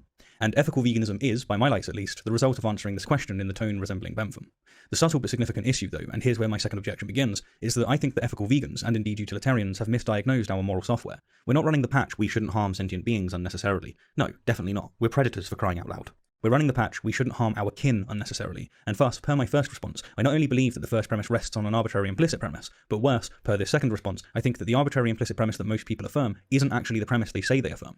While most people say that they affirm the premise that we shouldn't harm sentient beings unnecessarily, I think that what they're actually affirming is, we shouldn't harm our kin unnecessarily. Yeah, I know this is quite the claim, but stick with me if only for the intrigue. So, if we're running the software, we shouldn't harm our kin unnecessarily, then why does this seem synonymous with we shouldn't harm sentient beings unnecessarily? And if they're so similar, why make the distinction? Well, this brings us to the eminent vegan philosopher Peter Singer, who has captured our kin in his term, the circle of altruism. Who precisely is in our circle of altruism? Who do we consider our kin? Is it just our family, our tribe, our nation, our continent, humanity itself? What about mammals, or indeed all sentient beings? Well, Singer has made the following claim. The circle of altruism has broadened from the family and tribe to the nation and race, and we are beginning to recognize that our obligations extend to all human beings. The process should not stop there. In my earlier book, Animal Liberation, I showed that it is as arbitrary to restrict the principle of equal consideration of interest to our own species as it would be to restrict it to our own race. The only justifiable stopping place for the expansion of altruism is the point at which all whose welfare can be affected by our actions are included within the circle of altruism. This means that all beings with the capacity to feel pleasure or pain should be included. We can improve their welfare by increasing their pleasures and diminishing their pains. The expansion of the moral circle should therefore be pushed out until it includes most animals. Singer is singing in the tone of utilitarianism here, and so let's suppose that sentience is indeed the anchor of morality. That is, that we all have obligations to all sentient beings. Well, the first question that comes to mind is, why the fuck aren't you vegan yet? Precisely, why aren't you vegan yet? Why am I not vegan yet? And why haven't most people throughout history been vegan? How can it be that most decent people throughout history have so egregiously denied their obligations? In fact, it's worse than this. How have most human beings so utterly failed to even recognize their obligations? And how are people today, alive right now, still failing to recognize their obligations? I mean, Jesus fucking Christ, if this assessment is correct, then we are truly moral monsters. But if, as I argue, we're actually running the software, we shouldn't harm our kin unnecessarily, and who we consider to be our kin is subject to external factors, including resource abundance and education, then we don't have to buy the extremely costly proposition. Do you want me to continue? Or is that enough? Paradigm? Yeah, if you could just let him finish his sentence. Oh, I'm sorry. That most people alive today and throughout history are moral monsters. No, to the contrary, we can make perfect sense of historical institutions such as tribal warfare, imperialism, and slavery. Simply put, their circle of altruism wasn't as expansive as ours, and just as most people alive today are genuinely not bothered to hear of a pig's torturous experience because they don't consider the pig within their kin, I strongly doubt that our predecessors were all that bothered to hear of a slave's torturous experience because they didn't consider the slave within their kin. But today we're so fortunate to stand on our ancestors' shoulders as, well, we piss in their face, yeah, harshly condemning them for not having the broader circle that we inherited at their expense. Yeah, I mean, like it's. I know this sounds weird, and maybe I'm just misinterpreting here, but like he was using when he was referring to Peter Singer, he was talking about realizing that our obligations are expanding, or that we have obligations to sentient beings, or that we're failing to recognize our obligations in many cases, Mm-hmm. and that to me just it sounds like some kind of moral realism, right? Like it sounds like it's saying that, oh, these properties exist independently of anyone's opinions, and that this is how it is, right? Yeah. And so that's something that's very strange to me personally as a subjectivist. I've never really understood moral realism. I consider myself more of an anti-realist myself. But then he goes on to say, if we're running software that we shouldn't harm our kin, then we don't have to buy that these people are moral monsters. And at this point, I feel like it's kind of getting a little bit off track, because it's whether or not people are moral monsters, I think, is kind of besides the point, right? Like, I think the point that we should be focusing on is, for example, like, how do I put this? Like, Yeah, like he was how do you call someone hunting a woolly mammoth a monster in comparison to somebody buying a pig, pork from a factory farmed location in a cosmopolitan? Is that what you're getting at? Yeah, sort of. I mean, like, I just feel like in general, like trying to determine whether someone is a moral monster is kind of like, I don't want to say pointless, but like it's not a really helpful thing to be pointing out, right? Like, I think what's more important is recognizing, as you were saying, like how our values change and why they change over time, and essentially what we can do in order to address these sorts of thoughts that come up, because he's saying that, like, we're attempting to answer the question of, like, where does our circle of compassion, or I think they used a different language than circle of compassion, but it's something to that effect. Where does it, like, stop, and where does it stop expanding, right? And so if we're referring to kin, right, even if we are running the software that we shouldn't harm our kin, I mean, if we're just saying that our kin are, for example, beings that experience, then that would be the same as saying that we shouldn't be harming sentient beings, right? And so I don't think that I just don't see how this critique particularly gets around. And maybe I'm just It misunderstanding. sounds no. To me, it sounds kind of similar to mine, but with the expansion of the fact that this criticism is that there's some level of arbitrariness. Like, it sounds like to me what you're saying is the potent. It's like, because it does sound to me like he's talking about moral realism. By the way, I'm not disagreeing with rationality rules that there's a greater force for us to not harm our kin.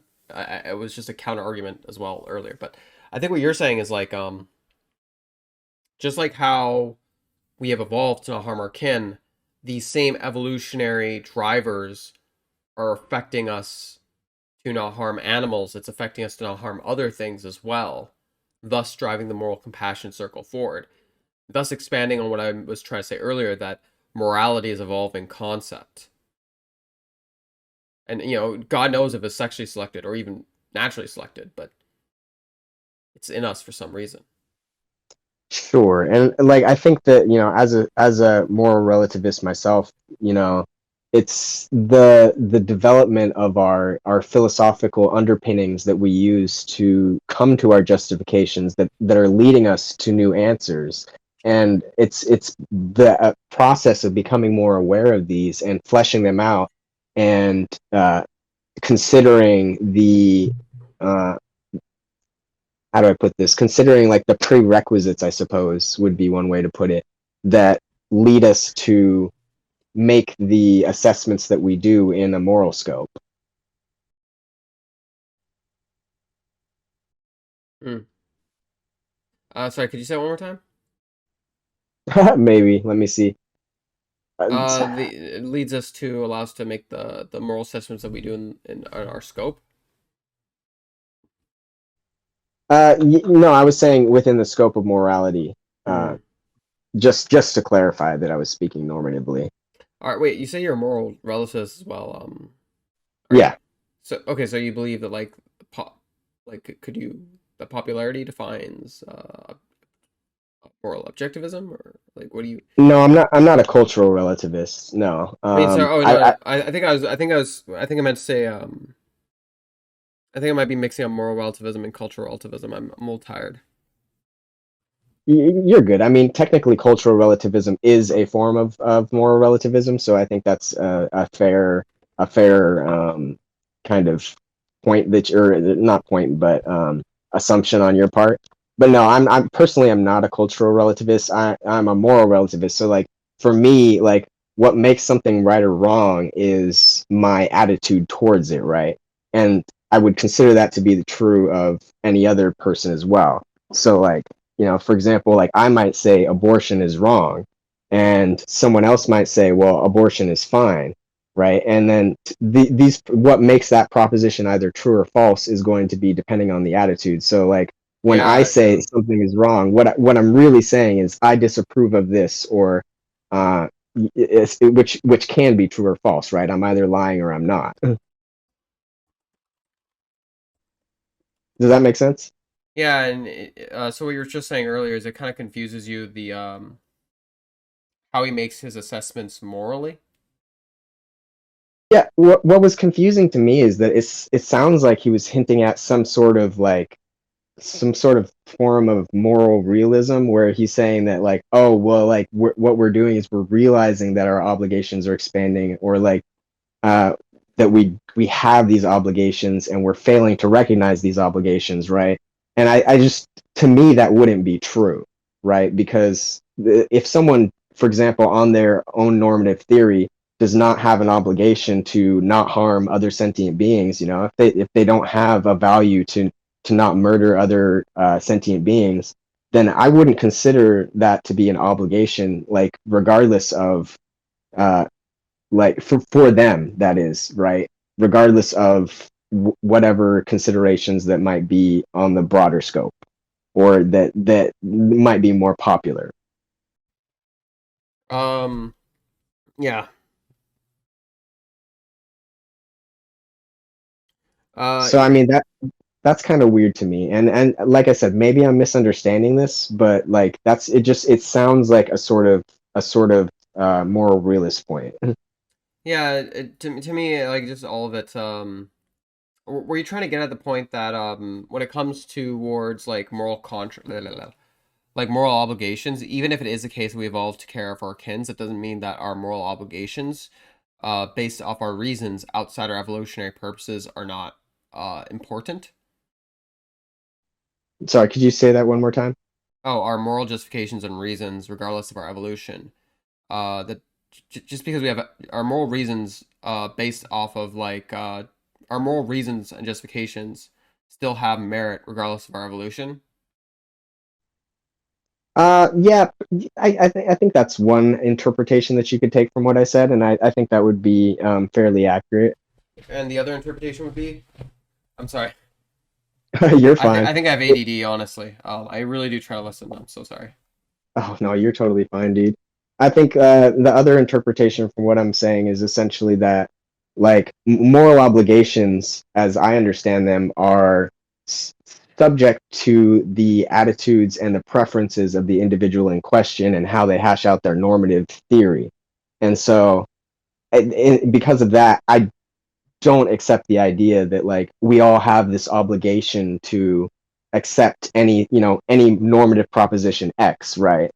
And so, but at the same time, I don't think that takes away from the uh, what's the word, the poignancy of moral sorts of dilemmas, if that makes sense. Yeah. Just because morality is subjective, or at least there's, even if you want to believe morality is objective, just because morality is opinionated, doesn't necessarily mean that it doesn't have importance as well. Right. And Right. And I there's don't. different reasons as to why we ought to do things, but that doesn't mean it's not important. Sure, and I think that like the importance is obviously relative to the person, but I think that the the weight of the argument isn't the weight of the argument isn't decreased by not being an objective feature, in my opinion. Of course, I'm assuming that you accept moral subjectivism as well. Is that correct? Yeah. The weight of the argument. So do you mean the argument for veganism? No. Just like any normative argument. Yeah. Okay. Yeah. Okay. I see. Yeah. I'm not. I'm not gonna take an anti-realist approach for one reason.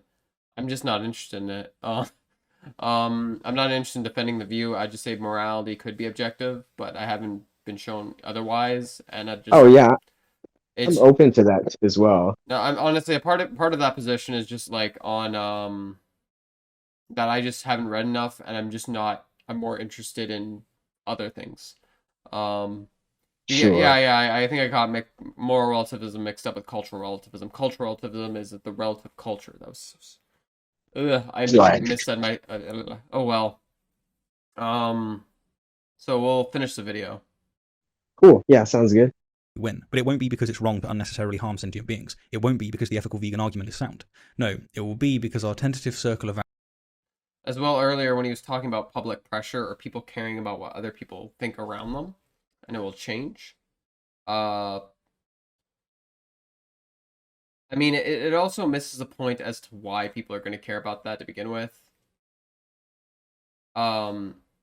I almost feel like a part of me almost thinks he's skipping over. A part of me thinks he's just focusing on particular arguments that he takes issue with, which is fine, but I do wonder how much arguments he's been exposed to sometimes. Because, like, what is the argument as to why things will change anyway? Like what are the different arguments? It makes me wonder if he sees it in a blanket statement, which I doubt. You know what I mean? Yeah. Okay. It would be interesting to hear a more fleshed out version. Yeah, I'll play the rest of the video. Altruism will, for that time and hopefully forever afterwards, encompass all sentient beings. The real first premise, then, is don't unnecessarily harm our kin. And okay, I'm having a glitch right now. It's I'm not sure if you noticed. Are you seeing like a white screen on your end when I'm playing? No, it's the same stream as I've been looking at. As the age of information prospers, living standards increase, and readily available vegan alternatives become the norm, our circle of altruism will eventually expand to encompass all sentient beings, and those who don't share the relevant intuitions will nevertheless live by the vegan ethos, since their well-being is tied to tribe acceptance. So veganism will, at least as far as I'm convinced, eventually win, but it won't be because it's wrong to unnecessarily harm sentient beings. It won't be because the ethical vegan argument is sound. No, it will be because our tentative circle of altruism will, for that time and hopefully forever afterwards, encompass all sentient beings. The real first premise, then, is don't unnecessarily harm our kin, and veganism simply isn't entailed by this.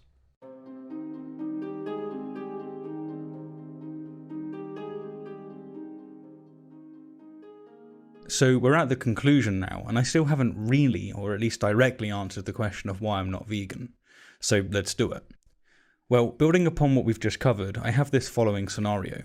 About 95% of what I consume is vegan, which as said earlier necessitates the death of countless moles, mice and insects. But to be more honest with you than I probably should, when I reflect upon this, I just don't greatly care. But why? Where's the logic? If I won't eat a mole because it effectively decreases my well-being, why don't I lose sleep over killing moles for my crops?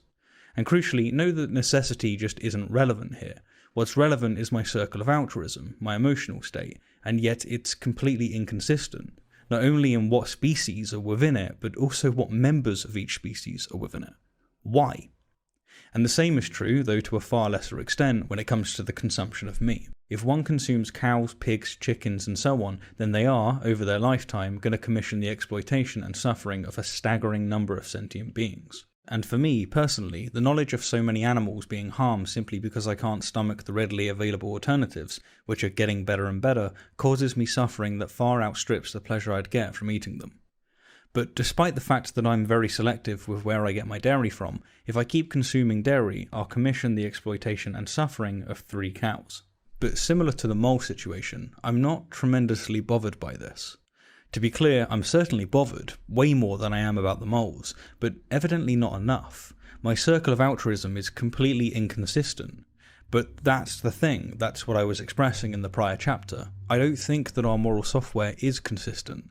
There's a loose, ever-changing circle of altruism, and on a detailed assessment, it doesn't play by the rules of reason. Like aesthetics, it's got objective elements, but it's ultimately subjective. Just as until really recently, our ancestors considered some humans within their tribe, but not others, we only consider some moles in our tribe, but not others. The same is true of cows. With all of this said, however, during the month it's taken to produce this video, I further reduced my dairy and egg consumption, and if the world keeps going the way it's going, I'll probably be vegan within the year. But it won't be because I buy the ethical vegan argument. It won't be because our circle of altruism should extend to all sentient beings. No. It will simply be either 1, because my circle of altruism will extend to all sentient beings, courtesy of socio-economic and environmental privileges, or 2, because my tribe circle will extend to all sentient beings, and because my well-being is tethered to my tribe. And because my well-being is tethered to my tribe, I'll sing their song. Anyhow, I could go on, and there's a lot more I'd like to expand upon, but I've got to call this somewhere. If you want to check out some of my other content, please head over to Casually Debunked for counter-apologetics, and Low Fruit for a good laugh. As always, thank you kindly for the view, and an extra special thank you to my wonderful patrons and YouTube members. Even if you disagree with me, thanks for financing the conversation. I appreciate it. Okay, I guess I have a few things to say. What about you? Yes, I also do as well. If you want to, you can go. Okay. Well, let's see. What did I want to say first? He was talking about how it's the reason that he is eventually going to be going to veganism is not because it's wrong to harm these beings, but because his circle of altruism extends to them, right? And again, this is sounding to me again like some type of moral realism, and maybe I'm just completely misinterpreting. But he's saying that like, oh well, it sounds like he's saying or implying that there's not an objective wrongness to this occurrence, and so it's what it is about instead is his level of empathy towards these beings that drives his behavior. And while I can see where he's coming from, at the same time, like, to me, like, whether or not it's wrong is just going to depend on your preferences specifically, right? And so I think what's more important is to, and he was saying that it wasn't, he was saying, what did he say exactly? Do you remember what he was saying about consistency specifically? Because he said our software something. isn't inherently consistent when it comes towards altruism. It's subjectively changing. And yeah, he was saying that it's inconsistent. Yeah, our level of altruism. Right, and I'm not necessarily convinced of that, right? Like, I think that depending on how you hash out your morals, like, it can be totally consistent. And I think that kind of goes to name the trait, right? Where you're checking for a consistency on the treatment of. But he may have been referring to like an evolutionary standpoint as well, so I'll let you continue. Sure. Well, do you want to expand on that a little? No. You can say what you gotta say. Oh, okay. Where was that? Name the trait. You can expand on yeah. Name the trait. Yeah, right. And so, like, you know, for example, like with name the trait, you know, like this is what it's doing is checking for consistency on the treatment of being A versus the treatment of being B. And I think that personally provides a much more clear, it much more clearly articulates the consistency aspect, whereas just saying that, like, because our morals are our values are constantly changing, therefore, it sounded like he was saying something to this effect. And, you know, this is going to be just like a super rough draft of an argument, but, you know, it's like, because our morals are maybe temperamental, or they're changing often, that this makes them inconsistent. And I'm just not convinced of that. Like, I think that the consistency lies within the structure of the logical entailments of the structure of the, how do I put this? Like essentially the logical entailments of the positions that we take. So, for example, like if I'm saying that what is true of the animals, that if it were true of the humans, would justify me having the same behavior is, for example, their intelligence, right? Like that's going to give me a very clear distinction to tell whether or not I'm being consistent. Mm-hmm. But I think there's something that's deeper than that. I think there's 4 points actually, because you brought up something else that reminded me. The reason why I brought my definition was to help draw the line, to help better articulate that even though, allow me to say this, everyone please listen to me when I say this. Vegans might articulate cognitive dissonance with their definitions. They might articulate arbitrary lines. They might articulate something that seems inconsistent, but upon further examination, there might be something more consistent that is perhaps maybe more complex that people haven't looked at, and that's why I tried to flesh out my definition. I'm trying to flesh out what is consistent. But let's forget about me for a second. What I'm trying to say here is, when it comes down towards like what he sees as arbitrary, there might be some, and even inconsistent, there might be something more beneath it that he just hasn't actually looked deep enough at, with enough people around him to challenge him and time to critically think. Number one. Number two, when we're coming down to, actually, may I speak now, Paradym? Or are you done? Oh no, yeah, go right ahead. Another thing is like valuing different moles or cows. Why is it that I care about an animal getting shot in the face? Here's maybe a suggestion. When it comes to the arguments we give for what we care about, perhaps maybe we care about one thing more because there's an unforeseen consequence that we haven't seen. Maybe it isn't necessarily inconsistent as we thought. I could just lay down the premise that there is psychological harm that happens to a human being when they harm animals. And I could lay down a second premise that the psychological harm can impair our moral decisions and can allow human beings to, or it could allow human beings to become cruel, both to animals and humans. So I could also make the argument that when someone goes out and harms animals in slaughterhouses, you're also eroding a human being's moral sense of compassion, a human being who's an agent within our society of influencing our community and our society, and is also incapable of decreasing our it's also incapable of actually altering our moral system of our society for the worse, or subjectively speaking, whether that sounds arbitrary or not. Someone who grew up on a slaughterhouse, who sees no problems with killing anything on his property or an animal, might not necessarily have a moral issue with killing, might not have a moral issue with killing someone because of a disagreement. Might sound a bit extreme, but is it really? You know, someone who grew up in a slaughterhouse might not have an issue killing a pet, to set an example.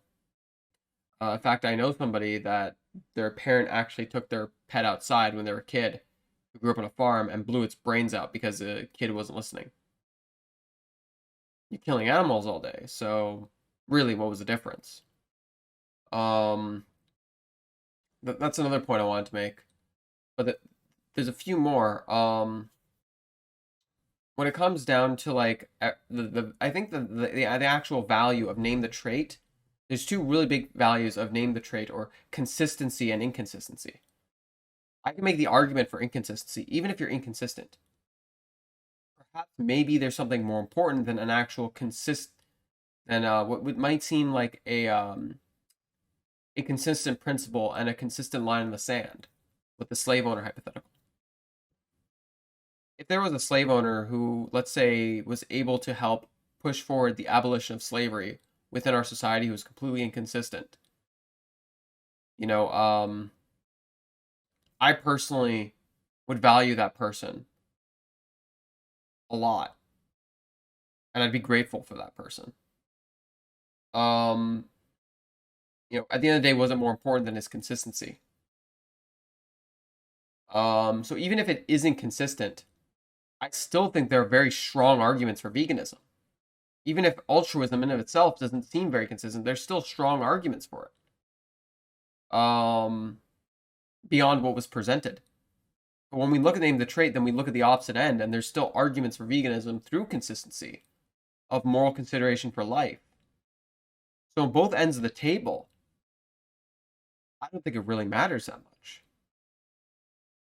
Whether you do or you don't value consistency. At least when it comes to your ability to make an argument. And it kind of took me a while to think about that. Because at the end of the day, like, you know, someone could be a carnist and be consistent, but is it more important to be a vegan inconsistent or a carnist? And I'm more grateful for the vegans out there than I am the carnists. Sure, yeah. I think that's why I said I think this is going to come back to my slave owner hypothetical, and I think it did. I wonder what Rationality Rules would say, because I really do wonder. Like, and here's another question I asked about the slave owner hypothetical. I actually sometimes up the scaling. Would you want your children?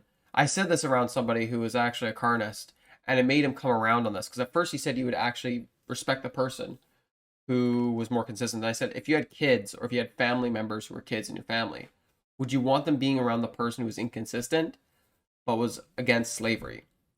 Or would you want your kids to be around the slave owner who was consistent and owned slaves?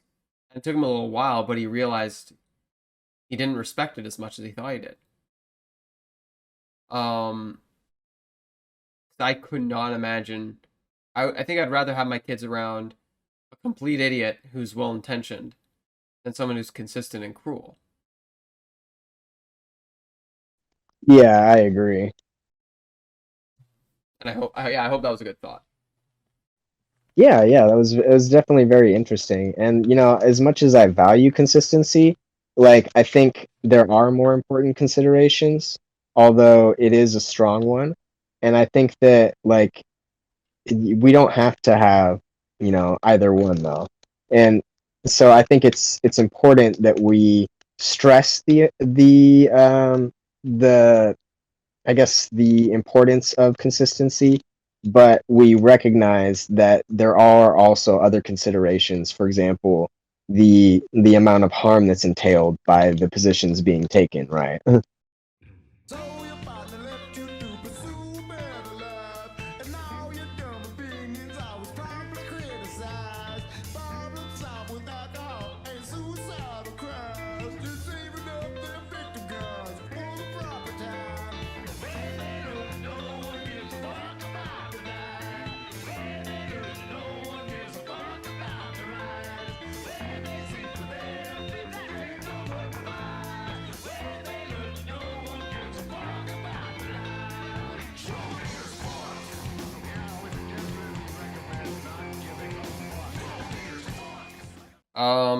So do you mind moving on to the next part and just like we can go off paragraph by paragraph? Do you mind maybe reading the first paragraph and we can go over it?